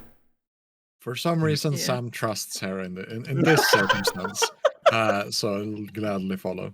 Okay. That's such a mistake. I'd like to look for traps along the way as well, just to make sure that I'm not about to stumble into anything. Okay. We'll make a perception check. Cool. 16. Also, Sam, now that you're down here, go ahead and roll another stealth check. Just straight Of roll. course. Let's see.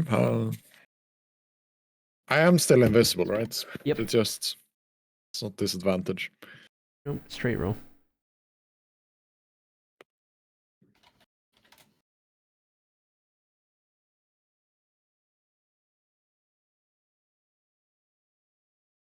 That's a nat one.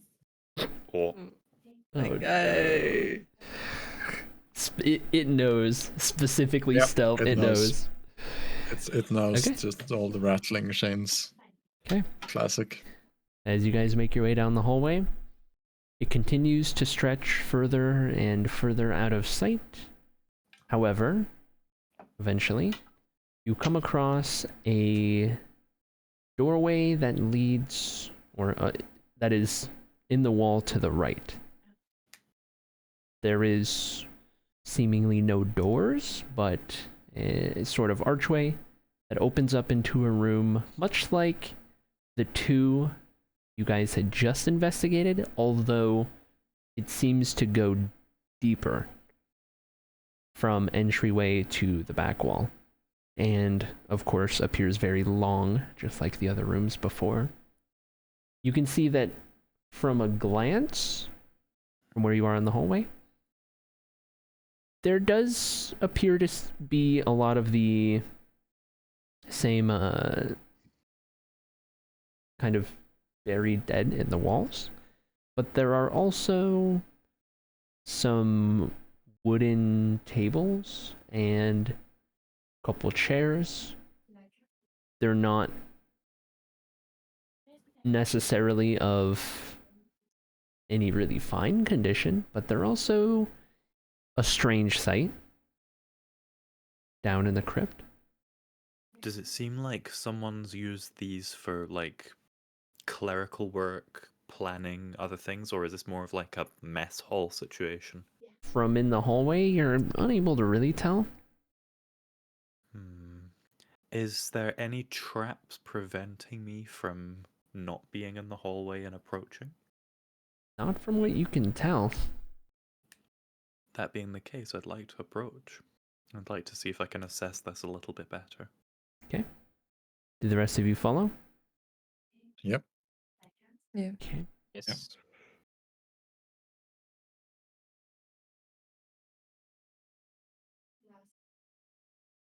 So, Right. Mr. DM, what do I see? As you enter this room and approach the first of the tables, you see, at first, what just looks like some old and no longer legible papers of sorts, parchments, just strewn together across the top, that eventually becomes a little clearer.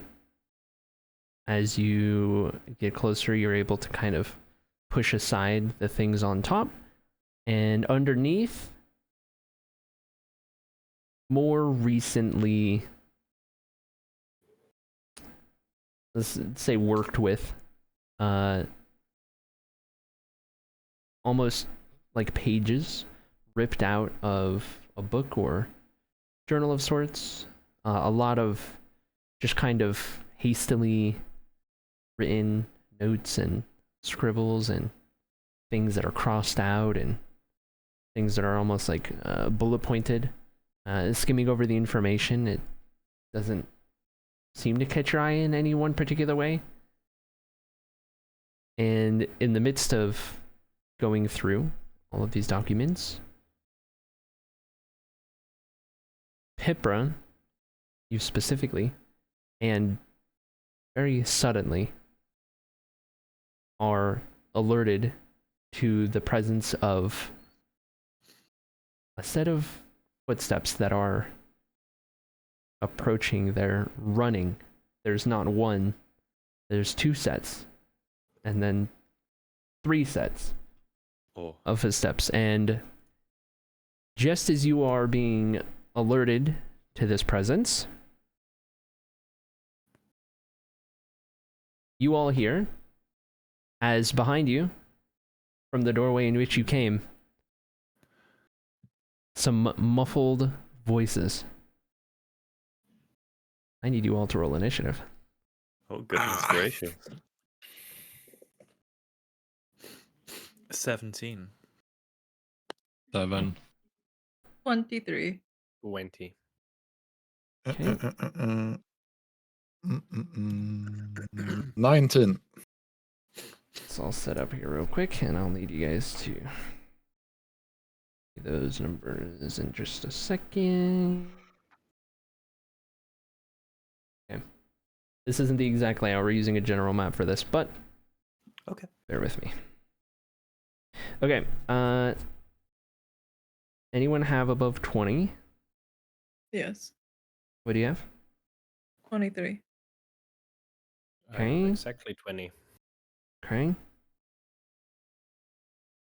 Anyone in the teens? 17. Okay. And what did Sam and Kulan have? 19. Okay. I had 7.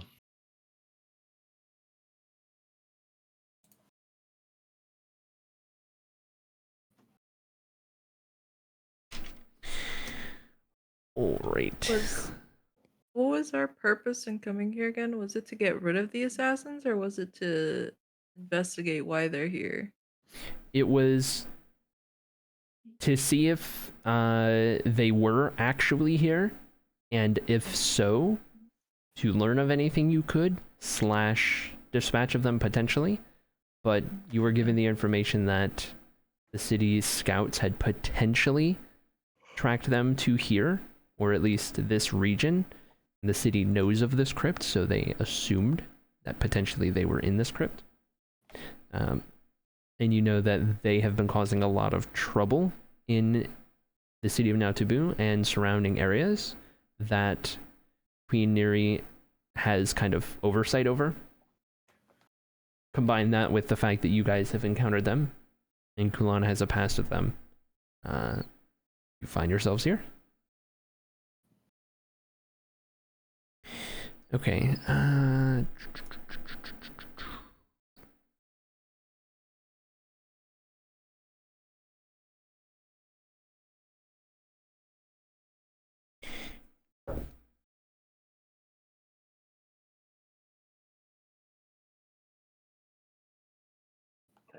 Ocean, what's your dex? Like your just straight dex score? 1 second. +3. What is so the 16? 16. 16? Sorry. Okay. Go ahead and roll a d20 for me. Alright. 13. Okay.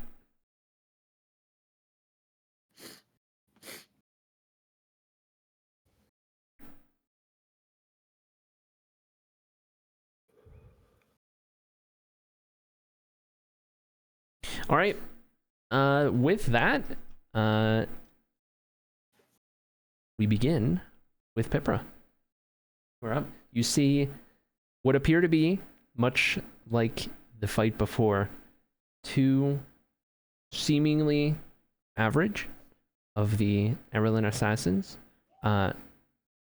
leading, or at least a little bit closer, than a third individual who, similarly to the last time, appears to be a little different, at least in dress.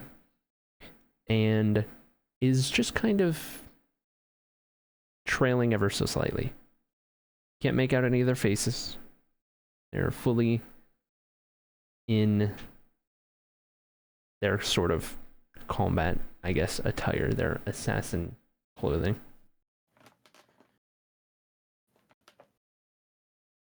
Okay.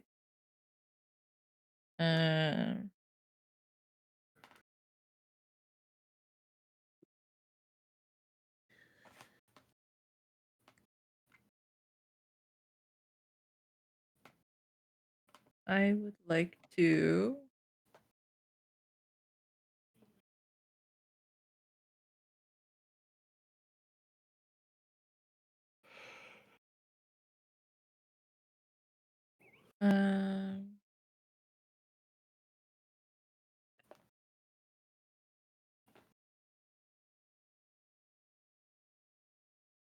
cast Reaching Vines.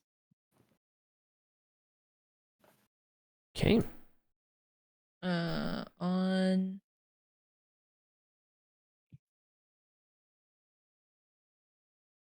the You could one reach farthest to the right. farthest to the Right. right, meaning they're kind of in a line. Is it like the topmost one? Yes, the top. Okay. Like if Yeah, facing from where my Pippa. character is the right. Okay. And that is a dex save on their part. And Reaching Vines. 14 dex save or become restrained. Yep.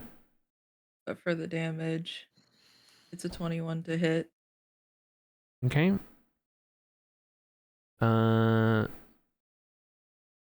This individual is restrained. What is the damage? I gotta roll it custom because it's 2d6.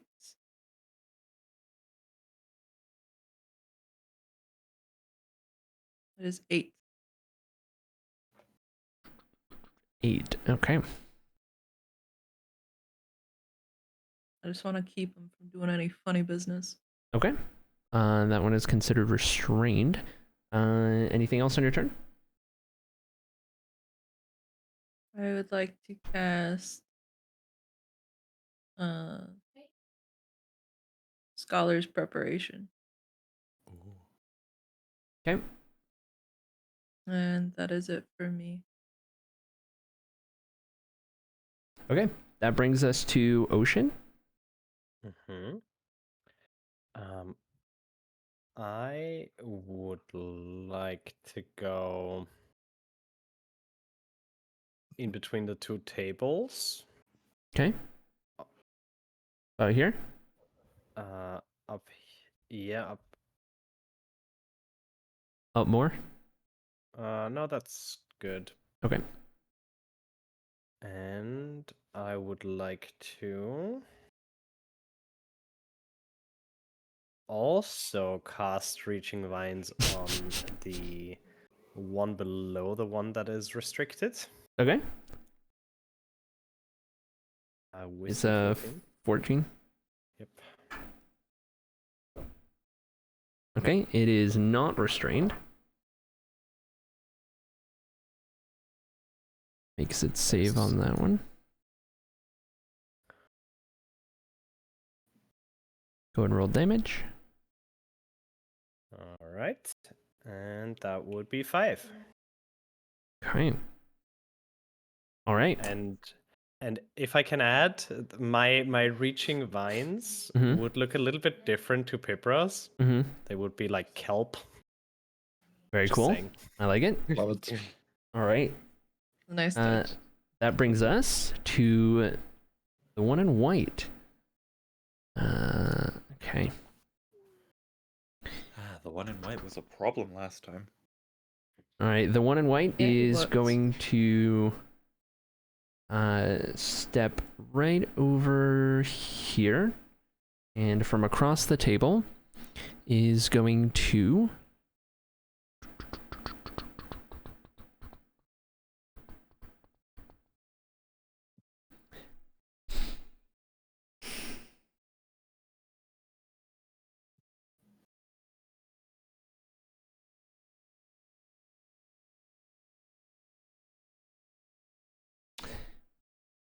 Okay, it is going to run up to Sam, staying within combat of both of you guys, or melee. And it is, since you haven't taken a turn yet, have advantage on its attack. This individual is going to draw a short sword and attempt to give you the business. Well, stabby. Yep. Okay. First one is not enough. 8 to hit. Nope, doesn't it? Second one is a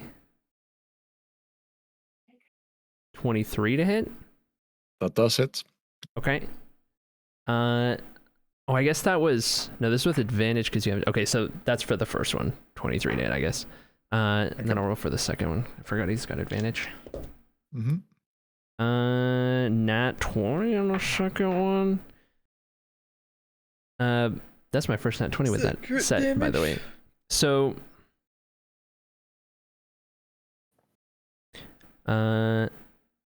you'll take... On the first one, which wasn't a crit... 5 points of piercing damage, and then make a con save.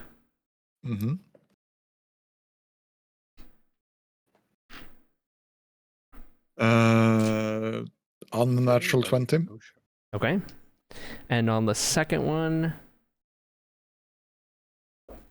you take 15 points of piercing damage. Make another con save. Yep. That is a 17. Okay. Right. In that case, that will end this individual's turn. And that brings us to Sam with Hera up next. Yep. Got it. I'm going to...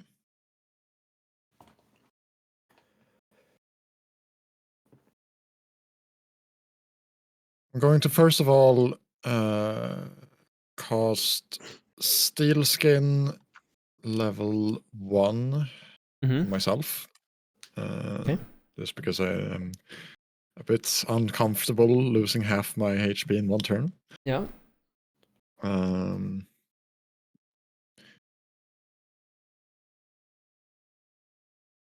Not a lot, but it'll do.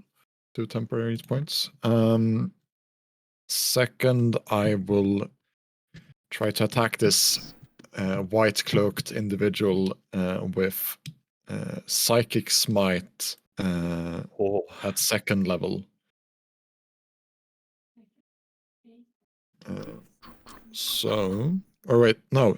Psychic Jab was it? Okay. Wrong thing. Yeah. Ooh, natural 20 to hit. Okay. Yeah, that hits. And that is 2d12 damage. Let's hope for high rolls. Not bad. And 12 damage. Okay. And that is damage all for my turn.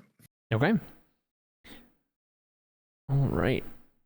That brings us to Hera with Kulan up next. Fantastic. The first thing I'm going to do is quicken a fireball in the general direction of the two up there, the one that's restrained and the one beside him. I'd like to get both of them in the fireball. What's the radius on a fireball?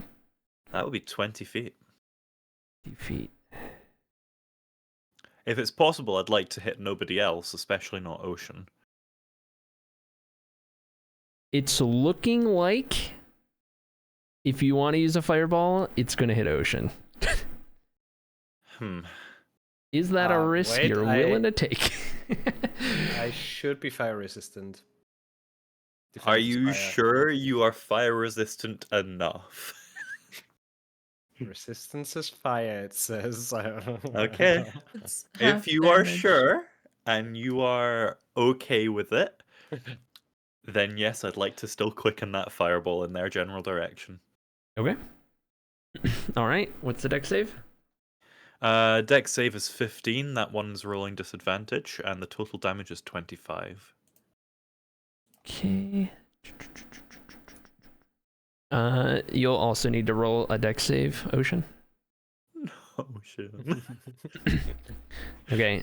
The 10. Okay. Goodness. So you'll take hang on. full damage. Nice. Well, you'll take full the damage that's then resistance, yeah. halved because resistance, but it's not half of half, just normal half. Yeah. Alright, I'm Unrestrained sure there's a individual sorcerer ability for that. succeeds. So what was the total damage? 25. Okay, so that guy, and then the restrained guy, disadvantage. Add 2, yeah, he's gonna fail, so he'll take 25. And for bonus, well, that was bonus action because I love Quicken Spell. I'm gonna bap that nearest guy, White Cloak, with yeah, why not? I want to bap him with Electric Orb. Don't think we've seen this one yet. So how much damage do I take? You'll take 12 if it's halved. Round the damage down. All right. I'm so sorry, Ocean. Look back. Okay. Ouch. Electric Orb. Also, let me roll your Chaos Magic on that first one. Oh goodness gracious me! Let me double check the parameters here.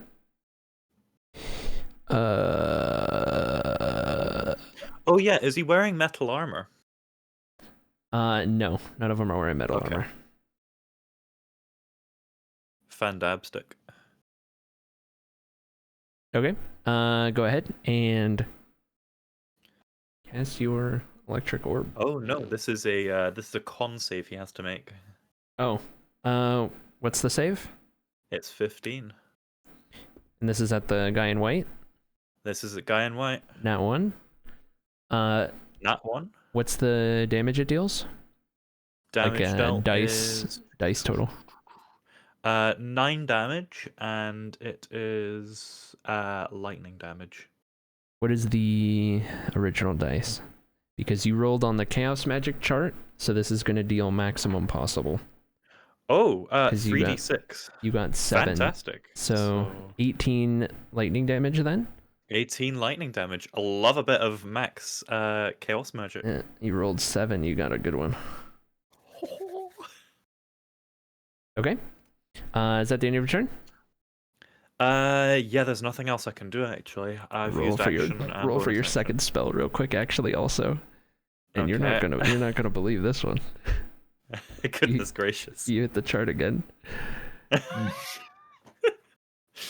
Please not healing storm. I wouldn't mind healing storm. But Okay, that's fair. Okay. 1, 2, 3, 4, 5, 6. Roll a d6 for me. Oh, it is one of the storms as well. Right. Healing storm, please. 1. 1. Oh boy. Okay.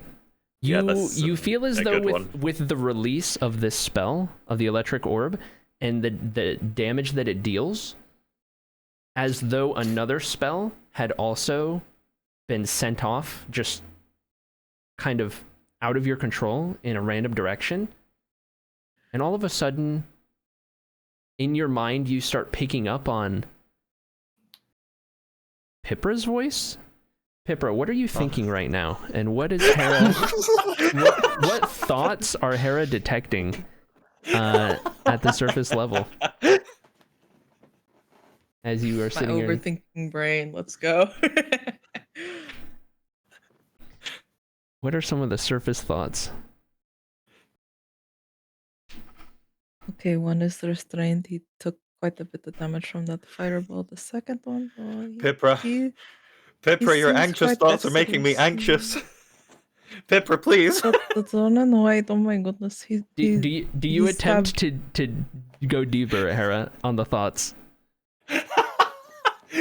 You know what? Why not? I want to see if I can get one of Pipra's stratagems so that if Pipra wants to act on it, I can help her. Okay. All right. Let me give me just a second here.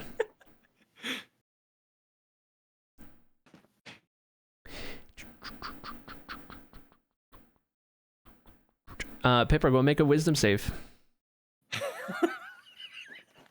What does Pipra got to beat for your spell save? It's 15. I rolled an 18. Okay. You are suddenly alerted to the presence of somebody else in your mind, at least attempting to pry a little deeper. And Hera, you are Pipra, I can feel your thoughts in my head. with a brick wall. A metaphorical brick wall. I didn't catch the last of what you said. What, brick wall? Oh, Hera just feels this metaphorical brick wall while attempting to probe deeper. Why can't I let her in? Do you want to? Yeah. Okay, okay, never mind. Then what are the deeper inner consciousness going ons within Pipra's mind, the things that aren't actively being thought of but are like being hidden away or not thought about at the moment? Do you want fight related or completely unrelated? This is at this fight point related, absolutely. It'll be a little bit of both at this point that'll be picked up on. Okay. I need a second to think.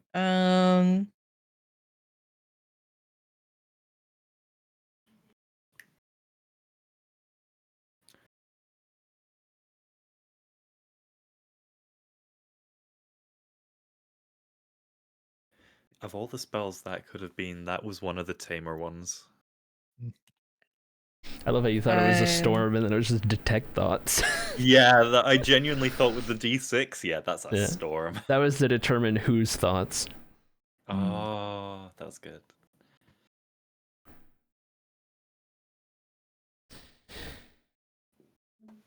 You feel Pipra's mind thinking and just her strategy so far is next going to be trying to create uneven ground under the white one's feet, if possible, to kind of give him reduced mobility or perhaps throw him off balance.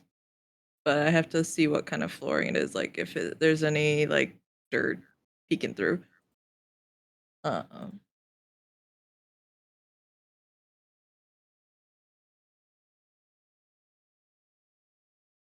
may just drop the floor below him if I can.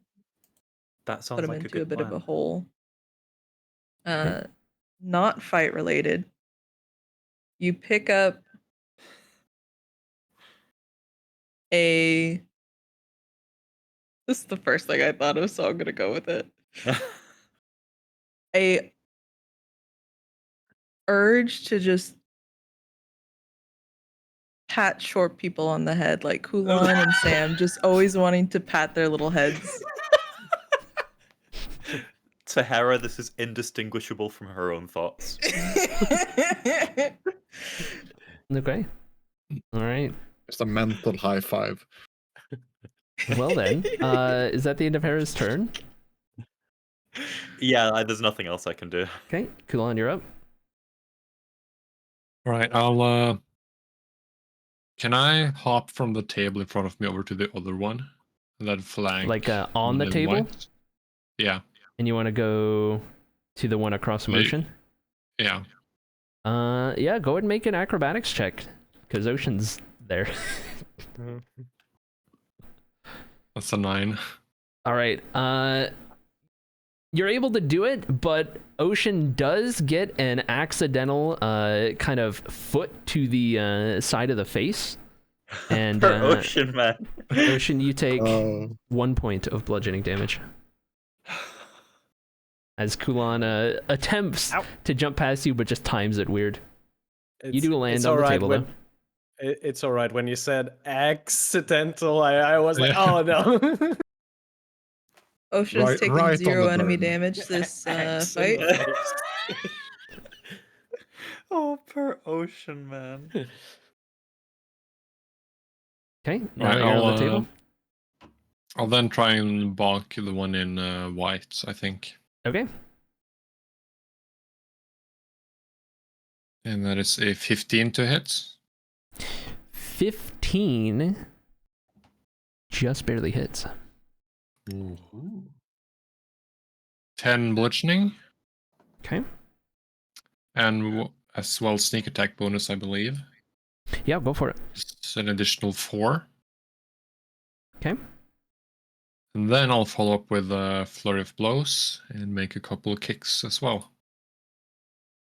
That is a 25 to hit, and the other one is a 15 to hit. Okay, they both hit. 5 and 6 damage. So 11 on that one. Yeah. Okay. All right. Is that your turn? I'll also just shout out, try and spare some of them. We might need one for questioning later. Got it. Okay. And I'm sorry, Ocean. And that's my turn. All right. That'll bring us to the other two. And on the one that is non-restrained to start with,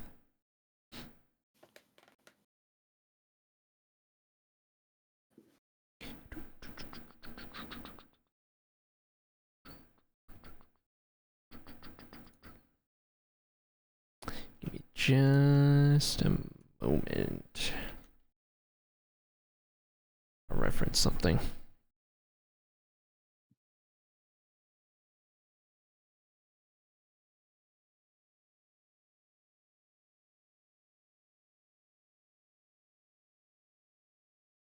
Okay.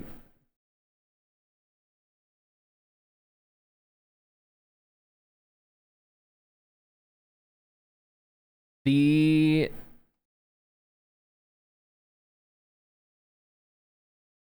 also look up something else. Sorry, D&D Beyond takes forever to load.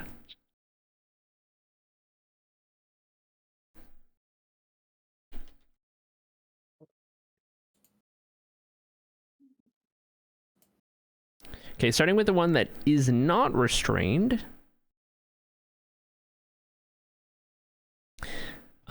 He is going to go ahead and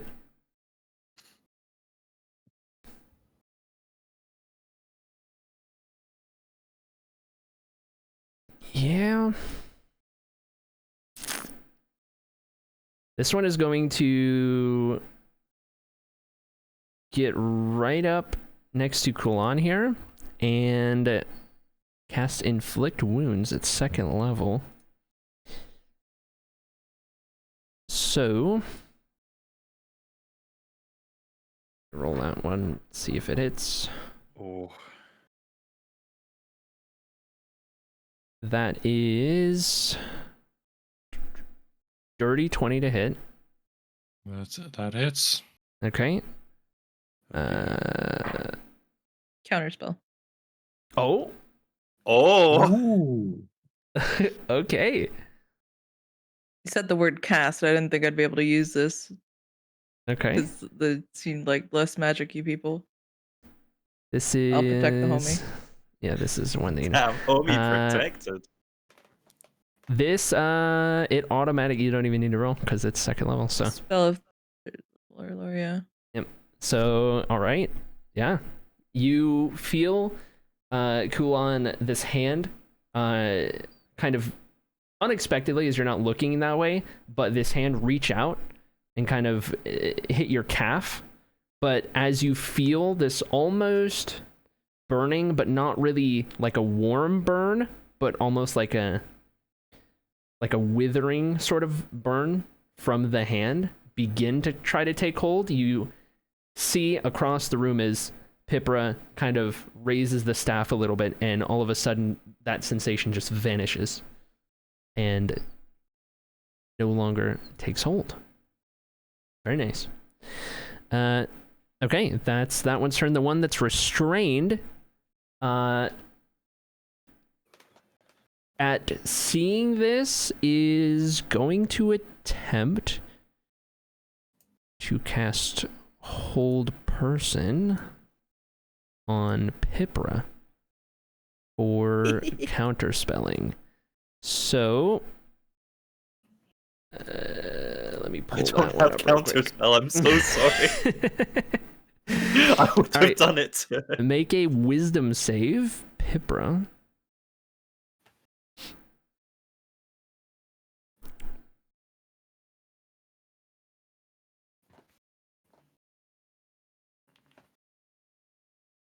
$15. Okay, you are able to shrug off its effects as you feel your body start to slow for a second and shrug it off. And The best wizard confirmed. that is the end of the restrained individual's turn. Let me double check on.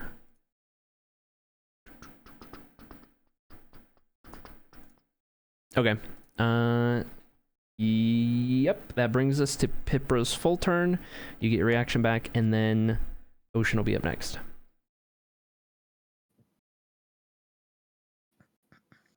All right.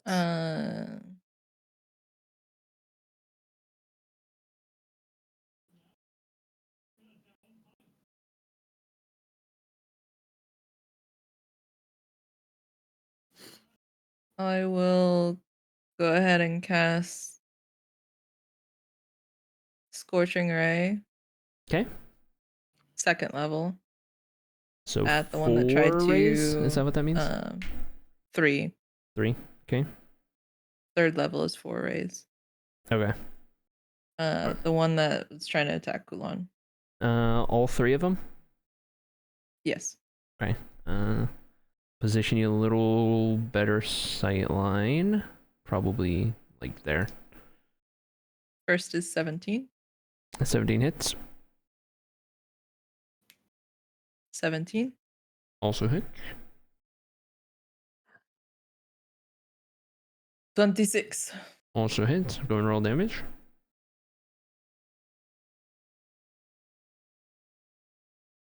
First is 6. Okay. Second is 7. 10. So 23 total. Okay. All right. A very productive round. Anything else you would like to do?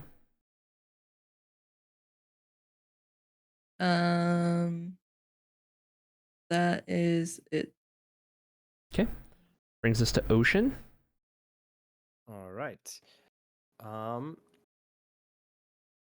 I would like to go back a little bit. So diagonally, let's say the field next to Pipra and the one above. Can I go there? If you move from where you are now, that guy will get an attack of opportunity because you're getting out of melee Is range. he Yes, being yes. already engaged by Sam? He is engaged by both Sam, or actually all 3 of them, but with the abilities at hand, Oh. still gets an attack of opportunity on Ocean. Or any of you that would disengage. Mm-hmm. Okay, then I will cast Thunderbomb from here. Pull this up. Okay. Goodness gracious. It doesn't have any yeah, no, you're... radius, so... Yep. Close range yep. Thunderbomb. No, it's... Yeah, that's... That one... It sounds like it would be like Fireball, but it's not. Alright. So... Make a ranged spell attack. See if it hits the target. Okay, how do I do that again?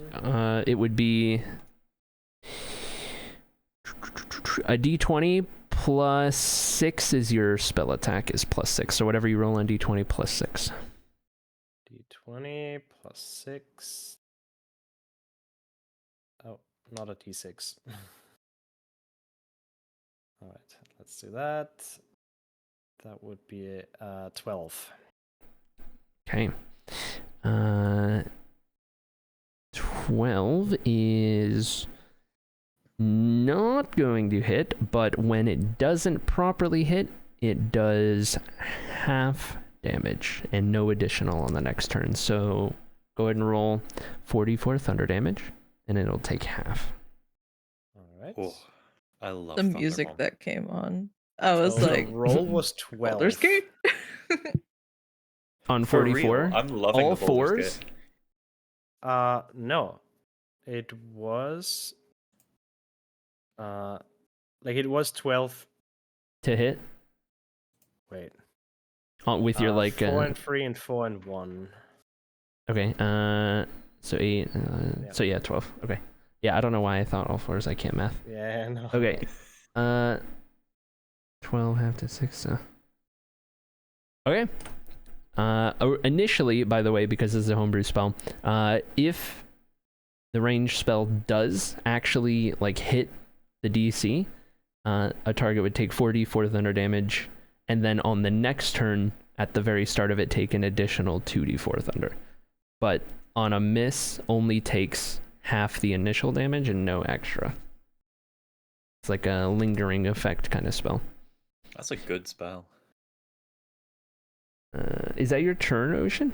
Anything else? Can't really do much in terms of bonus action. I can't move away. So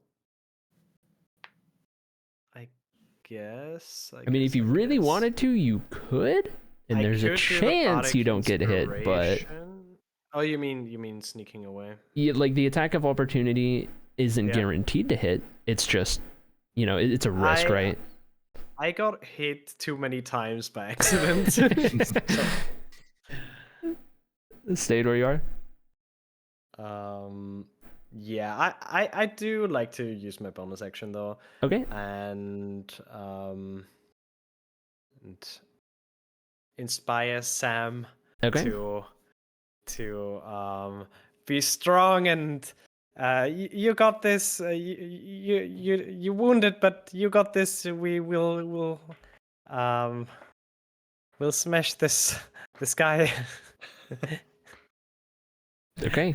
Sam, you get a D8 to use on any ability check, attack roll, or save. Nice.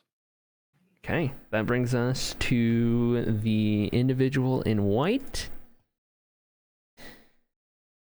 All right.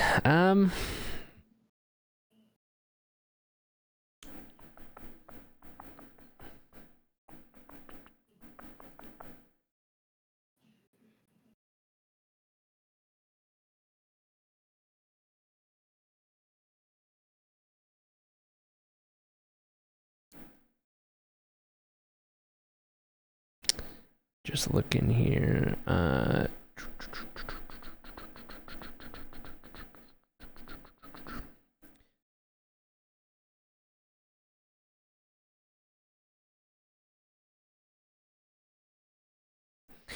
I'm trying to determine all the advantage and disadvantages going on right now because we've got so much rogues we're working with. And we've got 5 people all within melee of each other, and this is just crazy. A little melee chain. Yeah. Happy to be a sorcerer on this day. Okay. At realizing that what happened? One of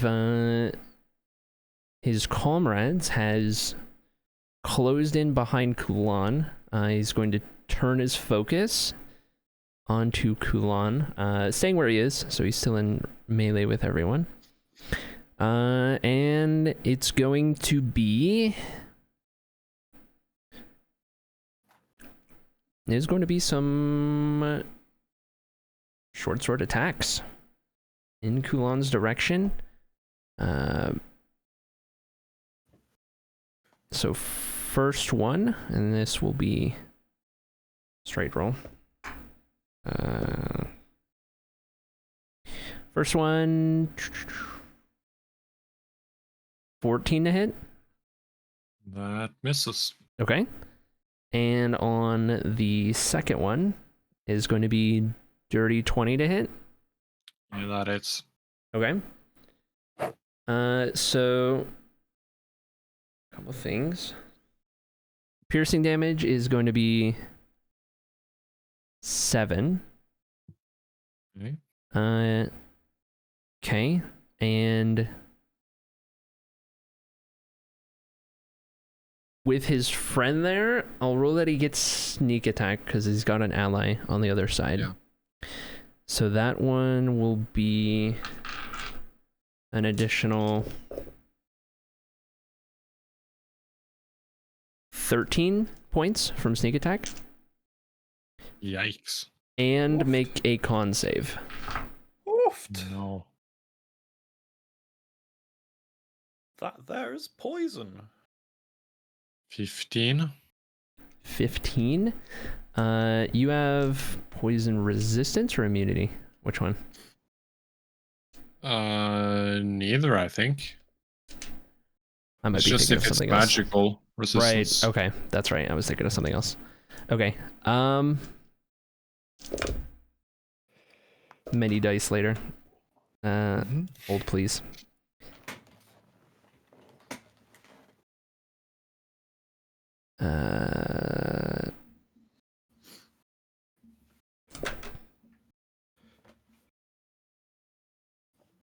You take 23 points of poison damage to end his turn. Kulan is unconscious. Oh dear. Ooh. That hurt. That took me from the top 43 HP down to 0. That was just... That Alright. hurt. I can get to you, and I can heal you, but it's not going to be pretty. I love that of all the places for Kulan to go unconscious, it's just on a table.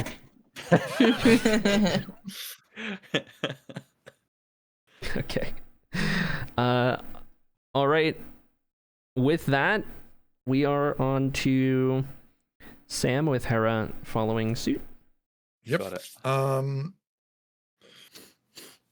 right. Well, Sam hasn't lost concentration since his last turn, so he's gonna continue dealing True. 2d12 damage to the cloaked figure. All right, that's your action. Go ahead and roll the damage again. Yeah.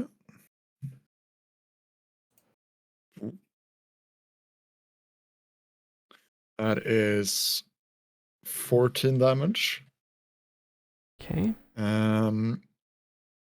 He is also going to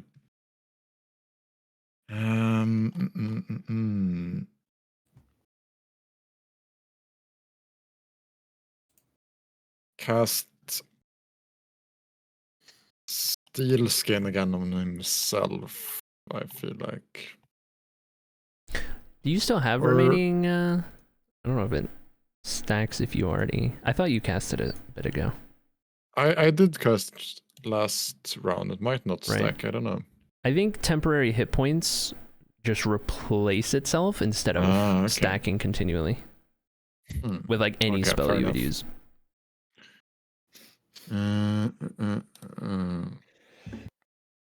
Does temporary hit points work on a unconscious person? I'm guessing not. I would rule if anything, they would have those when they get up, but it wouldn't Okay. get them up.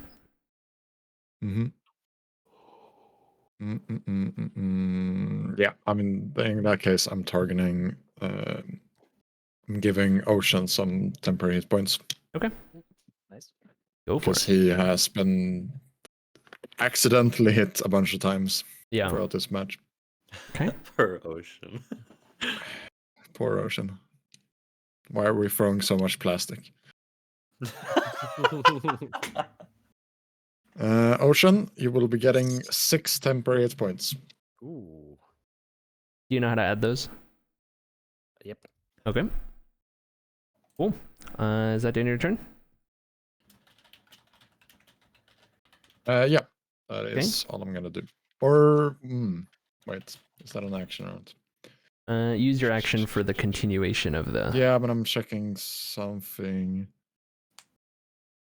I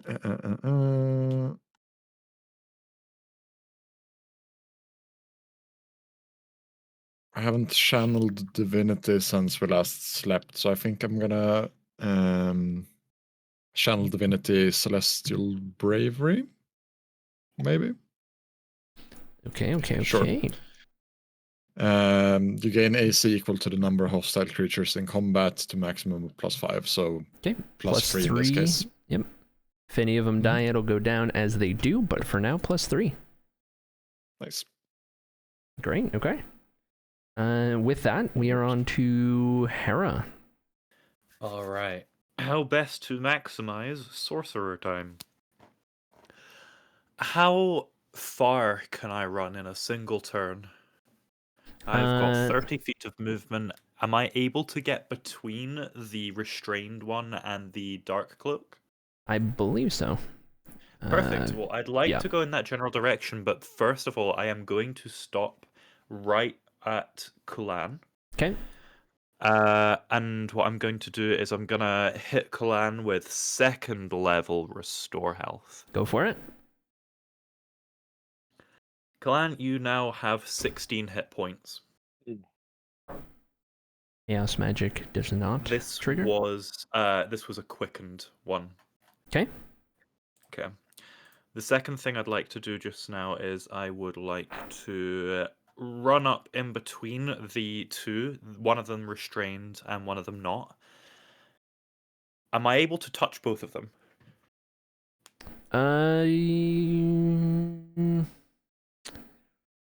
At the same time, I would say probably not. That'd be a bit of a stretch. Within a turn without moving, basically.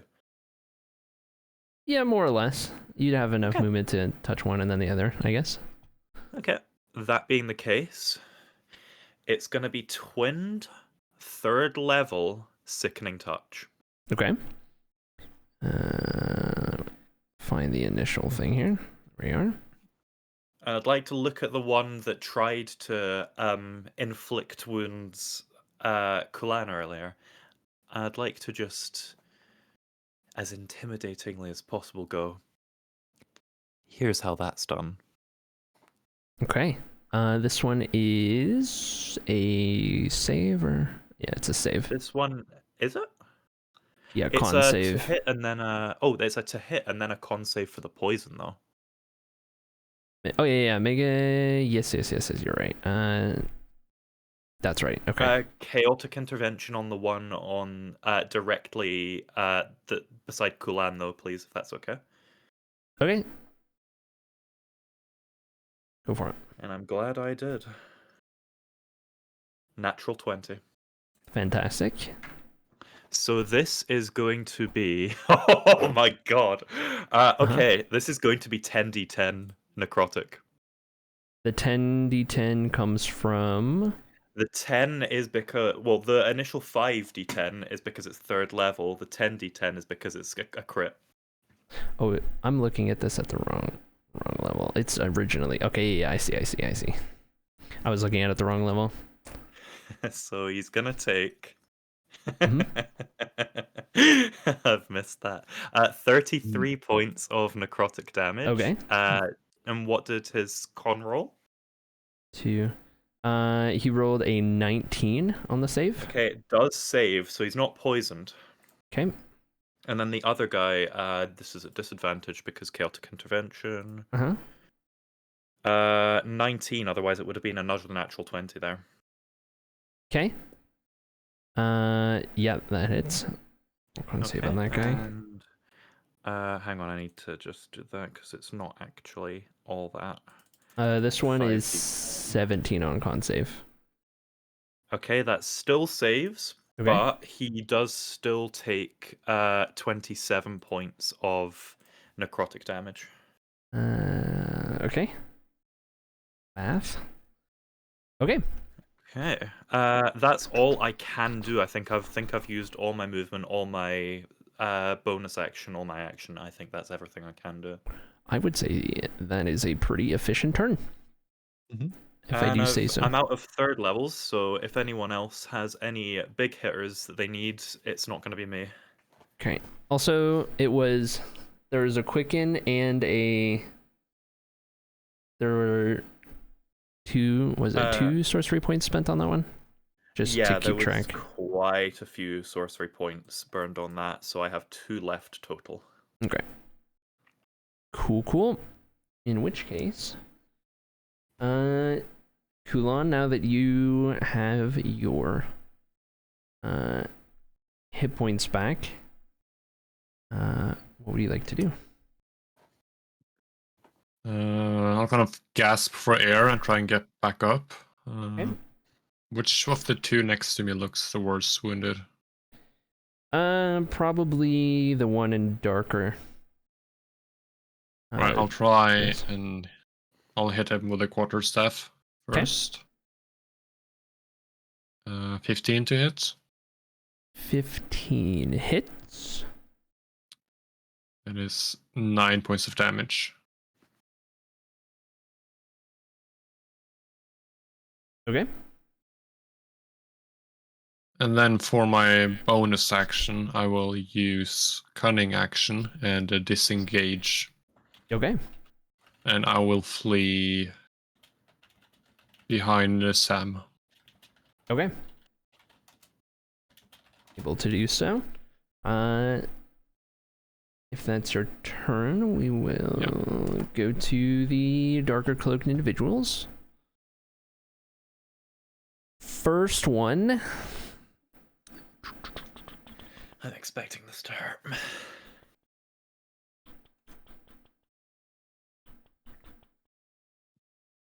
Let's see.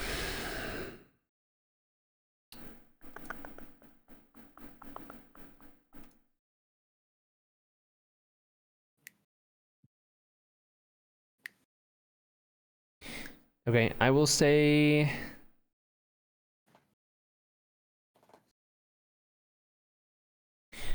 we'll go with the restrained one is being restrained, going to attempt another hold person in the direction of the very lethal Hera after witnessing the capabilities. So, okay. Is going to go ahead and cast hold person. Go ahead and make a whiz save. Wisdom save. 11. Does that succeed? That does not succeed. Okay, I'm going to reaction burn a sorcery point, and I'm going to use magical guidance. Okay, let me pull up magical guidance. When you make an ability check that fails, you can spend a sorcery point to re-roll the d20, and you must use the re-roll. Right, an ability check. This would be save. Oh, never mind. I've just straight failed it then. Otherwise, would have been a great catch. Cool. Yeah. Okay. So Hera is held. A person that is held currently, and that is that one. The second one.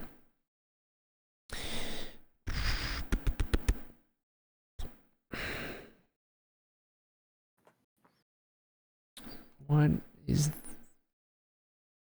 How does this technically apply? Okay, paralyze is the condition. Hold on, let me look at this real quick.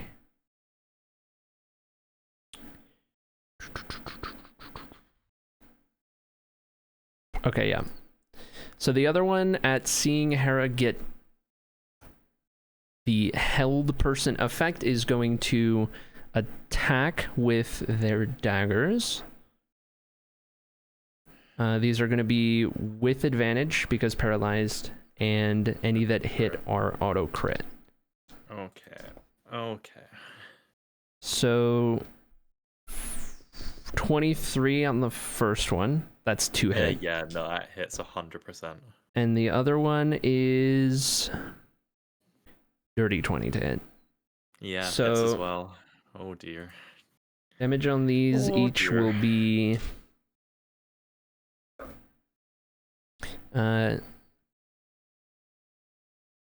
you'll take 10 total piercing on the first one. 10 total on the first. Okay. And 10 total on the second one also. 10 total second. For that one. And that is its turn. Or his turn, which brings us to Pipra followed by Ocean. Next. Get a paralyzed thing. Where's paralyzed? Here we are.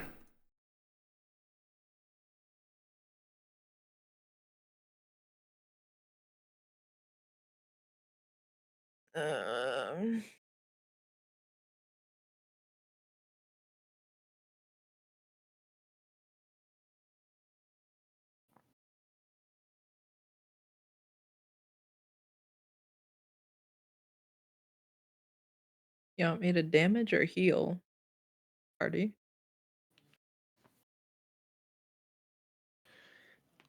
If I survive till my turn, I'll be able to heal myself. And given that they've already done their best, it's only the white guy that can get me.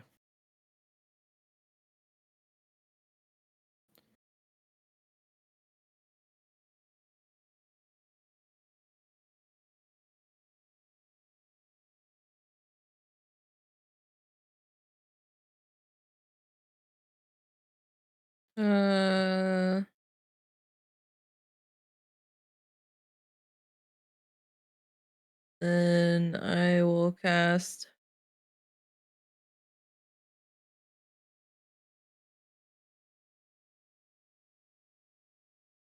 third level Scorching Ray. Okay.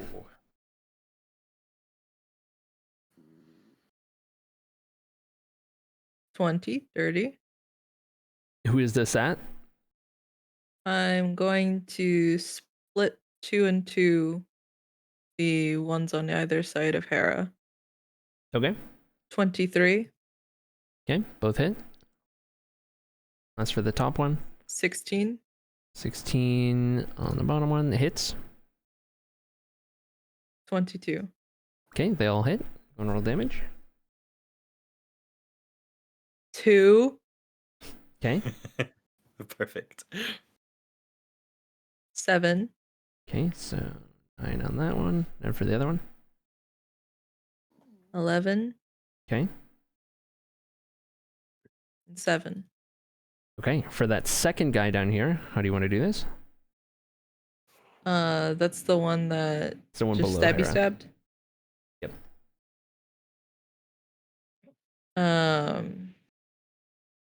He takes his stabs at Hera, Mm-hmm. which makes me angry. Mm-hmm. And now he's hurt 2 of my friends. Mm-hmm. So I fire off 2 Scorching Rays in his direction, and they kind of like zoom past him, swirl around like homing missiles, and then strike him on either side. Okay. Very nice. Is that your turn? Yes. How much damage did the guy at the top take? From that one, 9 total from the Scorching Rays. Would he have to roll a concentration? Good call. For Let me hold double person. check. Concentration is... I'm not sure if 9 was high enough to trigger that. I gotta take a look at concentration itself again.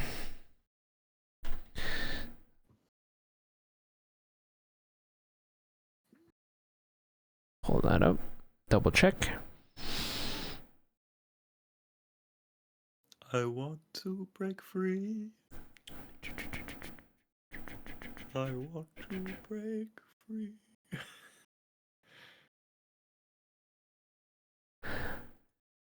If I'm remembering right, it's something like they have to a concentration save that meets half of the damage dealt, right?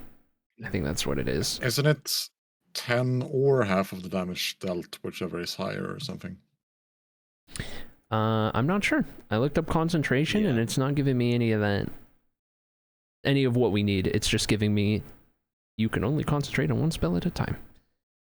So thanks for that, D&D Beyond. Hold on, let me look outside of it.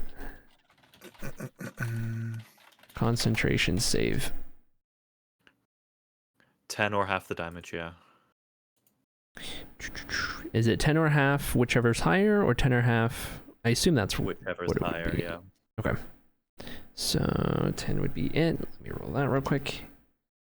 Natural 14, so probably. Yeah, he's still concentrating on that. Okay. All right. Okay, we are Here on we to are, paralyzed and restrained, just going, so Yep. how's life in a cult? Ocean, you're up. Yep. And once again, I would like to cast Thunderbomb Okay. on the white guy. Okay. I love Thunderbomb. Go for Me it. too. Alright, that would be... Oh. That would be a 23. That hits. Okay, go and roll. And a 9. 9. Okay. It'll take another 2d4 at the start of its turn. Anything else on your turn? Not this time. Okay. That brings us to his turn, so go and roll another 2d4.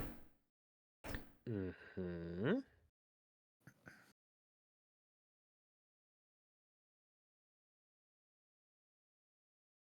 Six. Okay. Great. All right. On white cloaked individual's turn.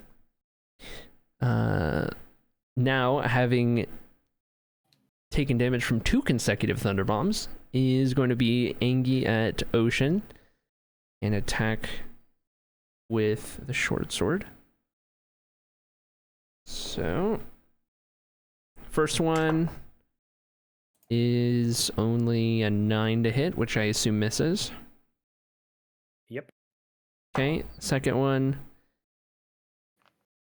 19 to hit. Hits. Okay. Go ahead and make a con save.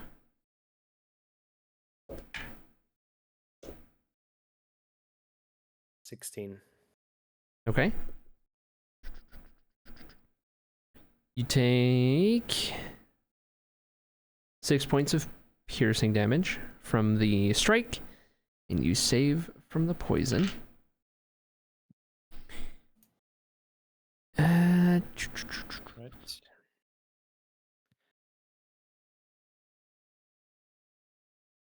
And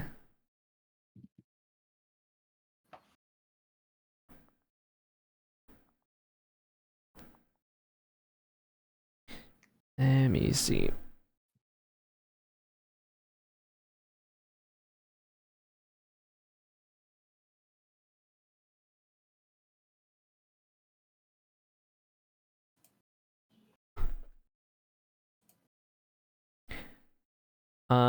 He's going to bonus action disengage and begin making his way kind of back towards the entryway. And upon doing so, please hold.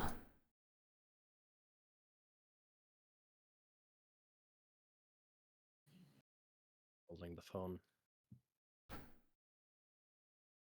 Dramatic pause.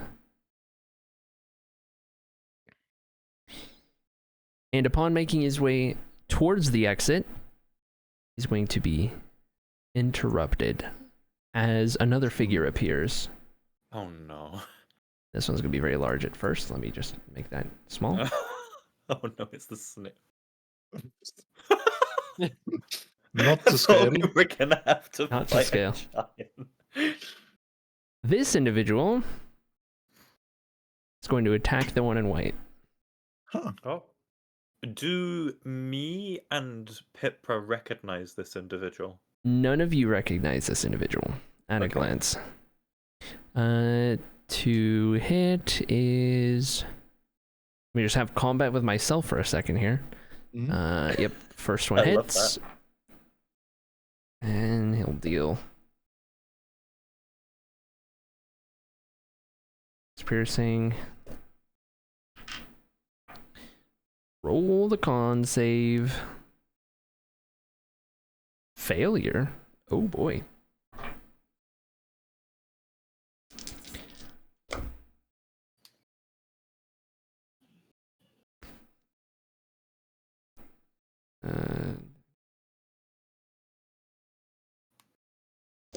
Oh no, is the NPC gonna die? 29 points of poison damage. That's insane. That is crazy. Okay, that puts us at...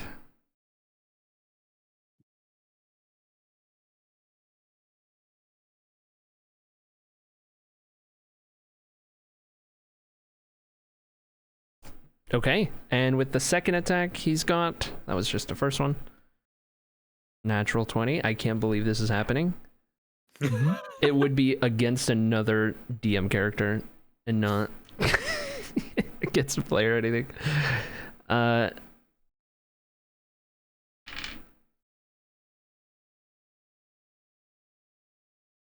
8 more piercing.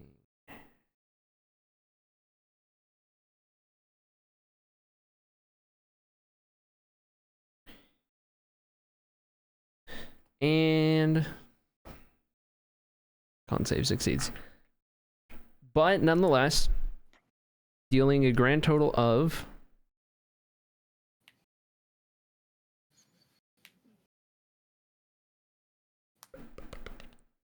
37 points on that turn.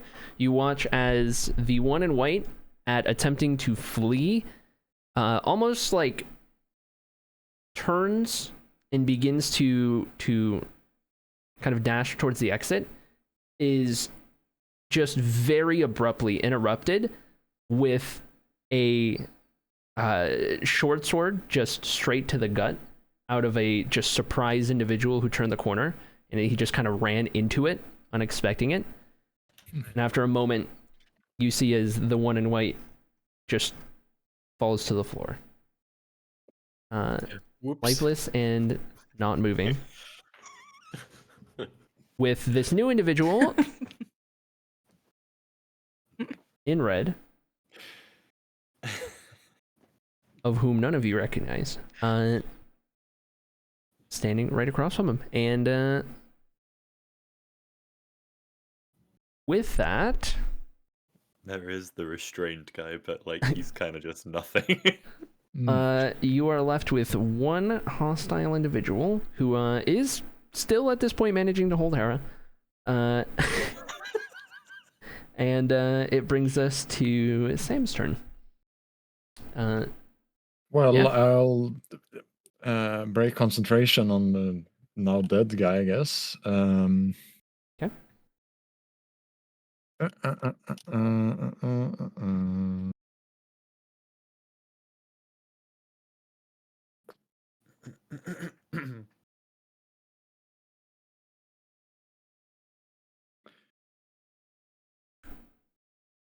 I'm guessing the new cloaked individual that went into the room is very much on our side. I hope at least.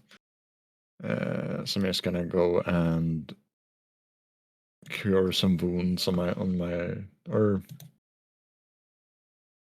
I guess we gotta kill the, or at least incapacitate the still alive dude.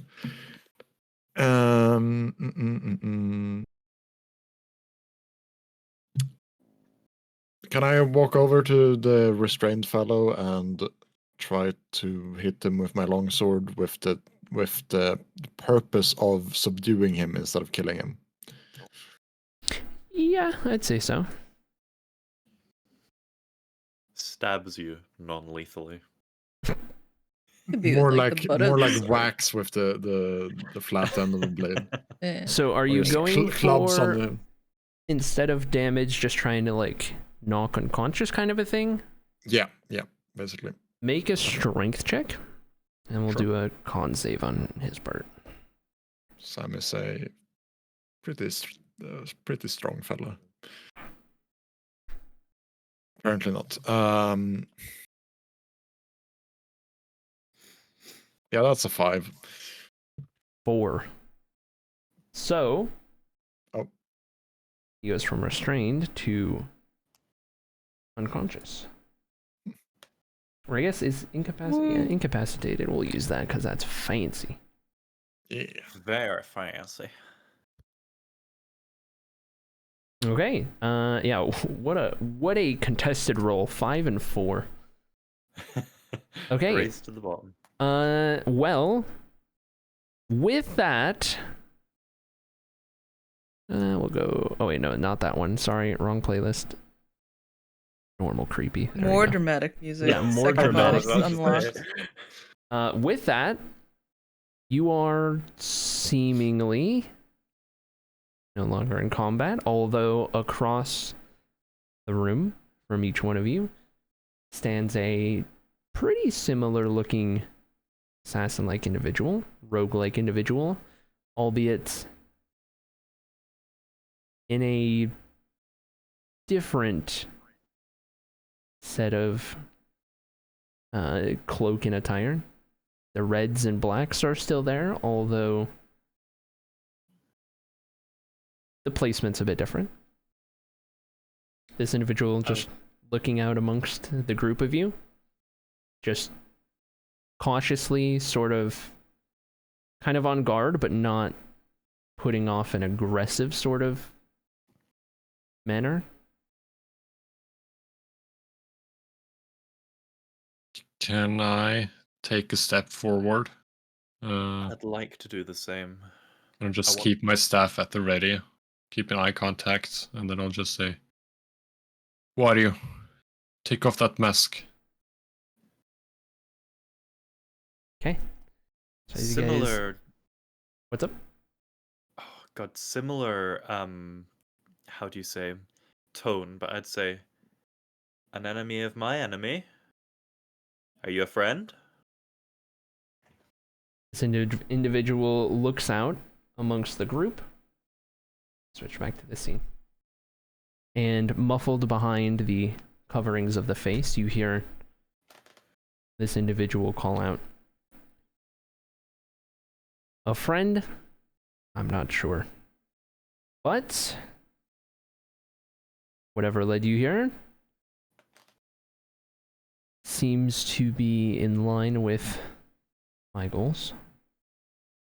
What does bring you here, after all?"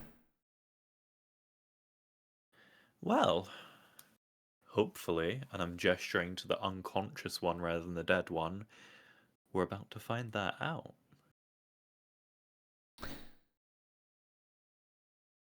You're more than welcome to question him with us. I won't need to question him. I already know everything he could tell me. At that, he reaches for a dagger, pretty quick, and seems as though he is ready to launch it at the incapacitated individual. And I use my reaction to deflect missiles. Catch the knife. You're still a good distance away, but if you guys want to attempt to like call out or something like I'd that, like to. I think it would be a good idea to just like halt. Okay. I'd We rather don't know you. I'll just, as a precaution, move my shield closer to the subdued individual since I'm standing right there next to him. Okay. Now, I have no vested interest in keeping this individual alive more than I have a vested interest in verifying exactly what it is you have to say. Let's say you have a vested interest in having him dead. Fine by me. But I'd like to know what he knows before. After that, what you do with him is entirely. What information exactly could you be after from that individual?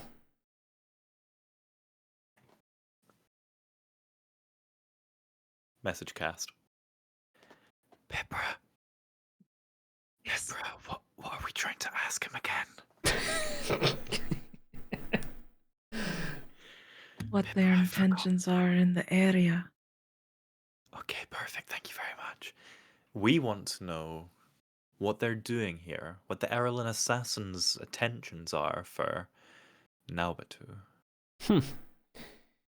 Well, if it's the Errolin you seek, you've sort of found them, albeit he gestures towards the dead individuals. Not through these individuals. Ah.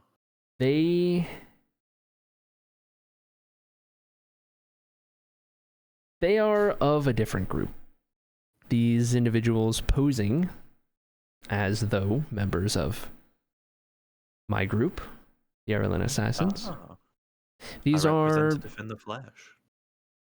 but mere mercenaries, imposters, impersonators. They come from a group known as the Dirt Snakes. Not The typically Dirt Snakes. from around here, but newer, up-and-coming group. Nothing more than wannabes, if you ask me. But they didn't take too kindly to their leader being, let's say, handled, disposed of, perhaps even, and took it upon themselves to see to it that myself and my colleagues are given a bad reputation. Seemingly focused around this area. I don't know why they chose here, but Something you don't know then. Insight check. I'd say, Go for it. and I do want, I want to do the same, but Okay. I want to just continue the conversation. I want to go.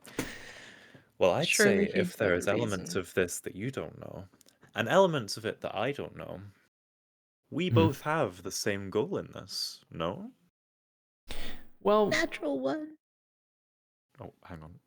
not exactly knowing why here isn't of too much importance to me. I figure, if anything, it's with just how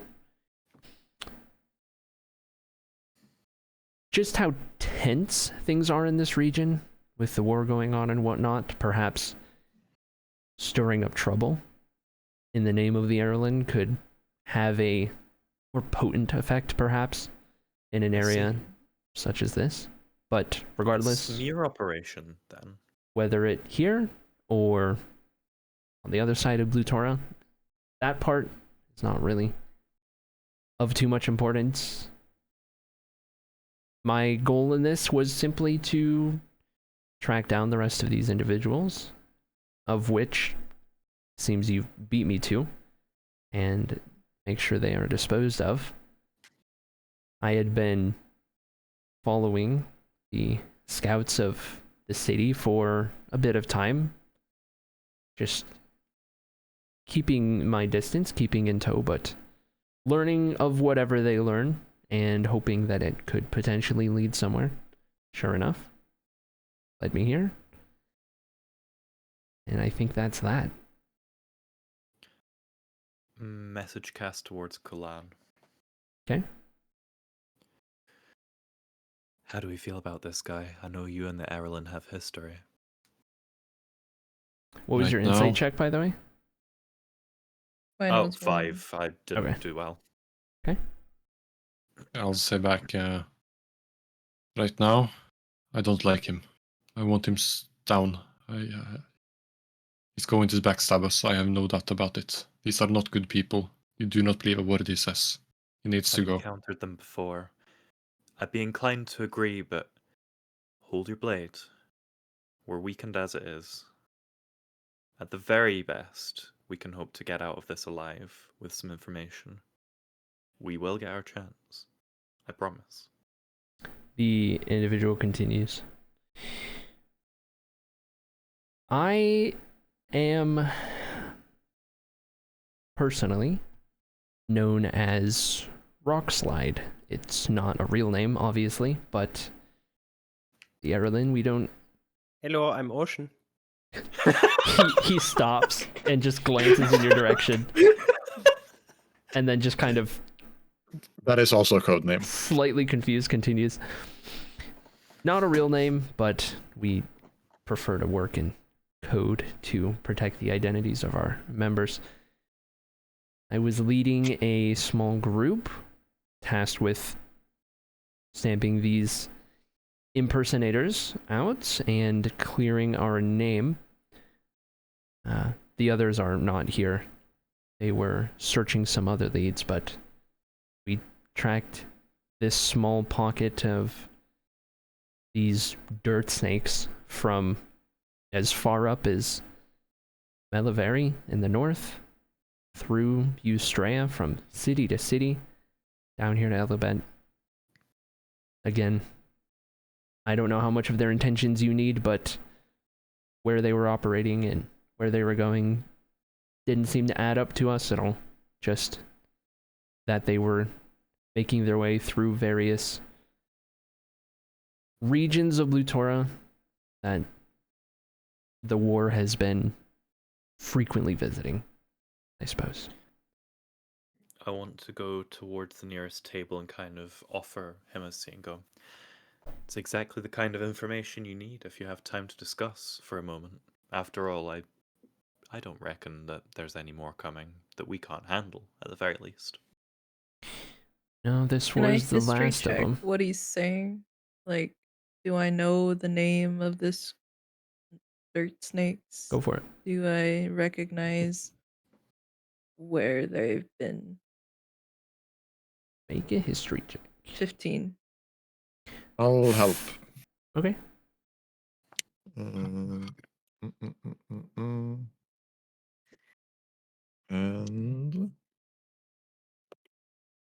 17. Okay. You both faintly know the name, but it's of no particular importance or notoriety. But of what you do know, generally the mercenary type, they've never done anything that, you know, gives them any sort of credibility or goodwill or even super negative for that matter. Just a group that's name has potentially been brought up in passing here or there.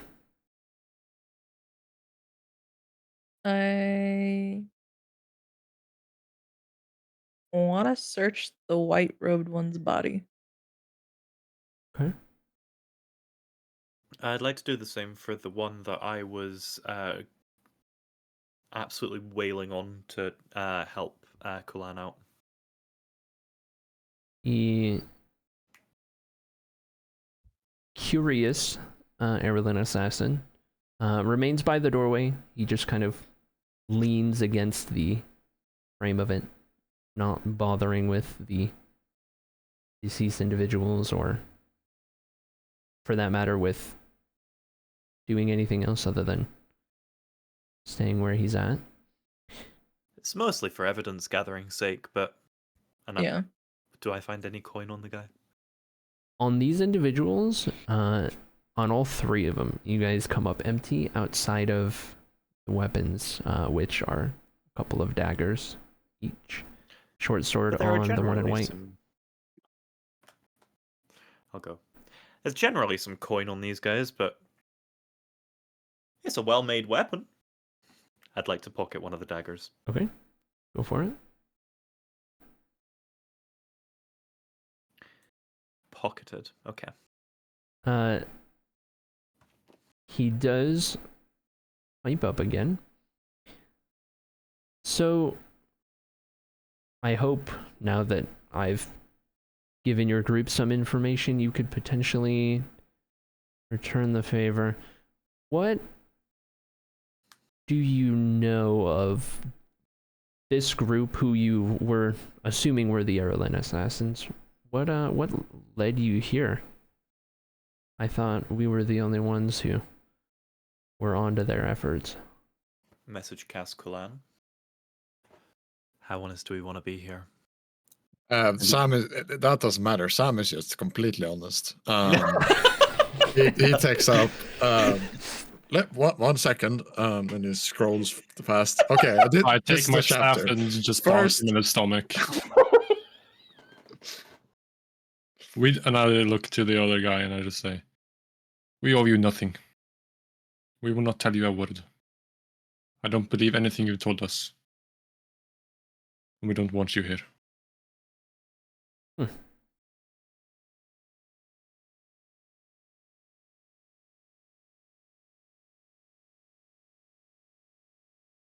He just kind of studies Kulan for a bit.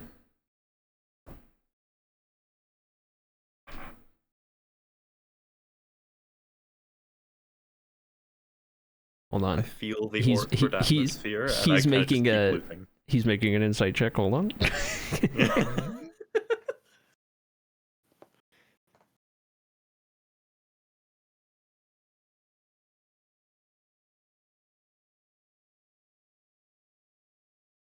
Okay. Kulan, are you wanting to? Not necessarily. It's not quite like detect thoughts per se, but like, are you wanting to more or less like persuade him to leave, intimidate him to leave, anything like that? Kind of like as opposed to his insight check, or when it comes to the insight check, does it not matter? I'm just thinking there's kind of a wanting him to leave, kind of out of fear and maybe some anger, perhaps. Okay. This individual of whom the features of you can only really see the eyes, but you get the indication that they, just for a moment, studying Kulan.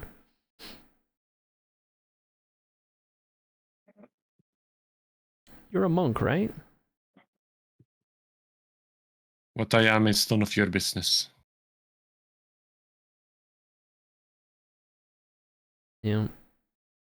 Wouldn't blame you for that. Not that you would believe me, but even the Errolin have a code that we like to hold ourselves to. Otherwise, we're no better than these lot. And, well, as I mentioned a bit ago, we tracked this group since as far north as Melivari. Made a lot of stops. The land you're from. It's very possible that your qualms might not be with the Errolin after all. At least they are genuinely with the Errolin. It would be a big shock to me. We avoid all sorts of religious environments and individuals and anything in between. Stick to political sorts and professions among the common folk. Less of the involvement with the higher ups, at least as long as I've been with the Errolin. Insight check. I Go want to for it. message cast Kulan here. If we believe this guy even a tiny bit, even just the smidgen, there's a chance that we could be going after the wrong people. Do we want to follow this up just for the sake of it? I would like to cast Detect Thoughts. Okay. I rolled a 16. Okay. From what you gather on your insight check, appears genuine.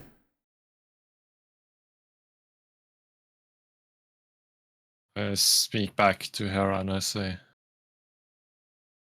"These friends of his, they killed my brothers. There is no justice in the world that can excuse that." I know. I have been there. Please trust me, the taste of revenge is as sweet as I've ever tasted. I won't give you platitudes. I just want to make sure your revenge is well placed. If Okay. you're sure, I have a 3rd level. Surface thoughts that you pick up on, Ocean, of this individual are more or less sort of recounting bits of this code that they mentioned in terms of the sort of code that one would kind of hold themselves to, or maybe like a group they're a part of would have as sort of rules, so to say. A lot of it's basic stuff, but just kind of recanting that, almost, you know, reciting it, or maybe like as a visual memory, just kind of, you know, looking over it as if this person's done it many times. In terms of the feelings or emotions, this individual seems pretty steadfast, albeit a hint of remorse or sorrow, I guess. Sort of similar to how, you know, even the toughest / most emotionless individuals still have that empathy somewhere, most people at least. Sort of kind of like that. At least at a surface level, that's what you pick up on. You could choose to try and pry deeper with that, and I'll have to make a wisdom save, but if he succeeds, he'll know. I don't care, he can know. Yep, let's go deeper. Okay, what's your spell save? Spell save. That would be just the half of the attack, or is that? It should be on your sheet. Your spell save's 14. It's if you click on your spells tab, it's at the top of that. It says modifier spell attack. Yeah. Yep. 14. Okay. Yep. This individual fails the save with an 11. So, digging deeper, for the most part, everything he said is, from his perspective, genuine. He's not hiding anything within the sort of more buried thoughts or protected thoughts. Some of it is the whereabouts of the rest of his group who are involved in kind of getting to the bottom of this group of impersonators. And where would that be? And the others, from what you can gather, are not even in the Ebelvale region, but we're talking further up in Eustrea, the neighboring province, and a couple of them up in Ithaca, so very far away. They're quite split up. As for the bit on like the code and not thinking that the Errolin would be involved in anything with religious groups or locations or people or what have you, all of that you gather is true. And you can sense that he's sort of racking their brain, trying to kind of go over their journey up to this point, how they had mentioned they had traveled through Melivari and Eustrea, and then parts of Elabet to get to here. You can kind of see flashes of that, or at least pick up on those thoughts and memories a little bit of, like, that journey did happen.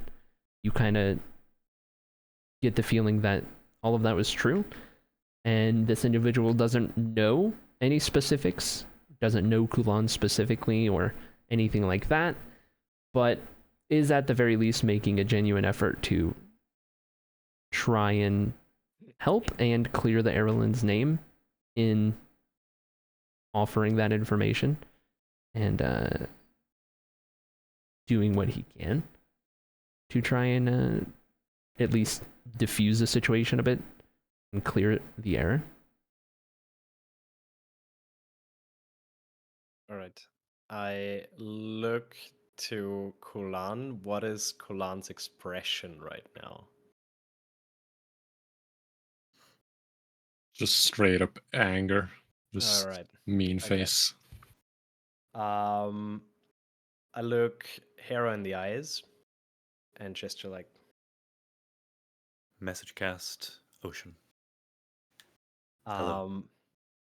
I think I know he's telling the truth. How do you know? I know. I can I guess I can do something like you do right now. I see. He's Tell alone. me everything you know. He's alone. I see. And he spoke the truth. We Do you need want me to to pass this on to Kulan? we need to convince Kulan, yes. Understood. I can also try to I would like persuade. to patch Kulan in onto this. Oh yeah. Into a three-way call. I get a Okay. Discord ringtone for Kulan. Kulan accepts. Perfect. Okay. Hello. I have Ocean on the line right now. He has some important information regarding a detect thought spell he just cast. He's telling the truth and he's alone. He doesn't know anything about your people. They were on the way, and he didn't see anything, and he couldn't. He doesn't know how this could happen. It surely isn't his group as the. You know, it is their code is very strict, and he seems to be genuine about that. Yes.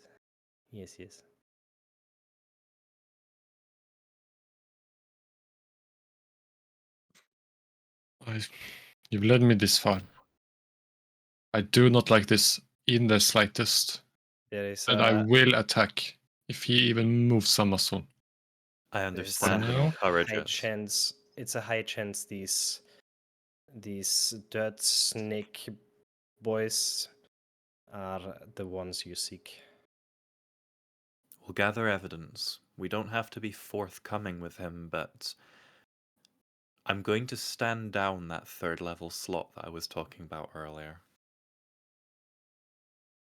Are you hurt, Kulan?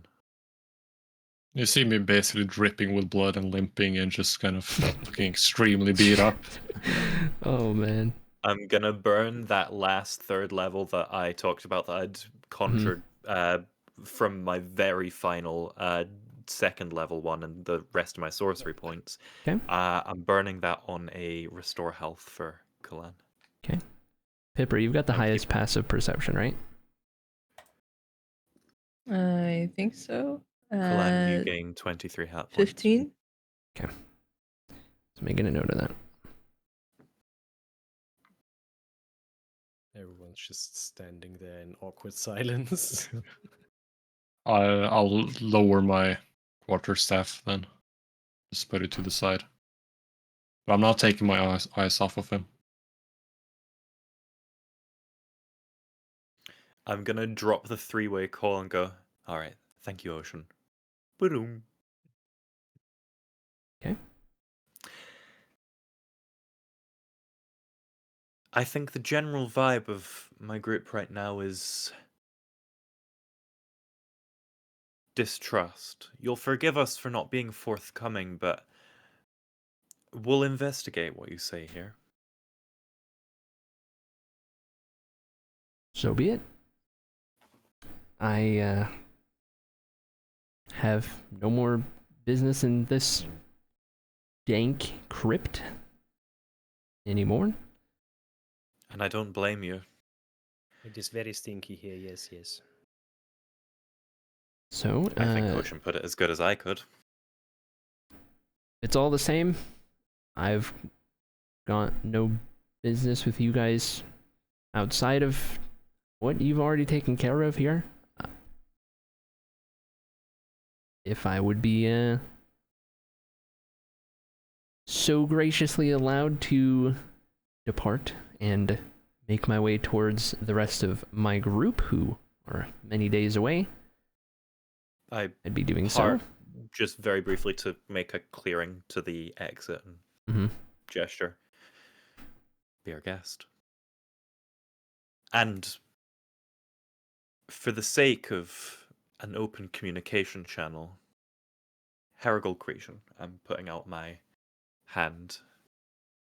Rather than reaching out for the hand, Rockslide just kind of does this partial bow, and begins to kind of step towards the exit, mentioning Rockslide's what everyone knows me as, even those closest, so it'll have to do. Absolutely understandable. And with that, makes his way to the doorway, takes one step through, vanishes. Out of sight. Seemingly invisible. And gone. Wow. DM, I want to go get their gold. Same. In the urn? Yep. Okay. You guys They make have your no way. need of it anymore. Is make your way back to where you found the urn and begin emptying the urn. We'll Of divide which- it evenly because I don't think I can carry everything. Okay. Of which the group was so incredibly paranoid about, but was actually totally fine. You, I knew it was fine too. as a group, acquire a total of 240 gold pieces. Not bad, not bad. By the way, was the last bounty split evenly for the whole group? It was, Yeah. yeah. You should get, hang on, 1,200 gold pieces. So you guys someone can figure out the math on splitting 240 gold. It's 48 gold pieces each. Okay. Yep. 70 silver. Goodness gracious, hang on. 14 silver. And 10 platinum. Ooh. Ooh. 2 plat each. You also gather a bunch of sort of lesser gemstones. None of them are like, diamonds or anything like that, but a collection of gemstones that would probably roughly equal out to about 500 gold worth, all in all. Are there any ones of a nice blue or black color that would match my robes? Yeah. Whatever the split is, I'd like my hands on those. So you're able to pick out a couple. We're talking a lot of like lesser gemstones, so it's not really gonna make an impact on the value of the lot. With like one or I'll two just missing. type 100 gold pieces worth of gems. Yeah, there you go. Okay. And if Pipra wanted to hold all of this in that box, it would fit. I'll do that. The gems can stay in there. Okay. With your treasure gathered and Cragwater Crypt cleared, some information coming to light, possibly causing even more questions, we will go ahead and end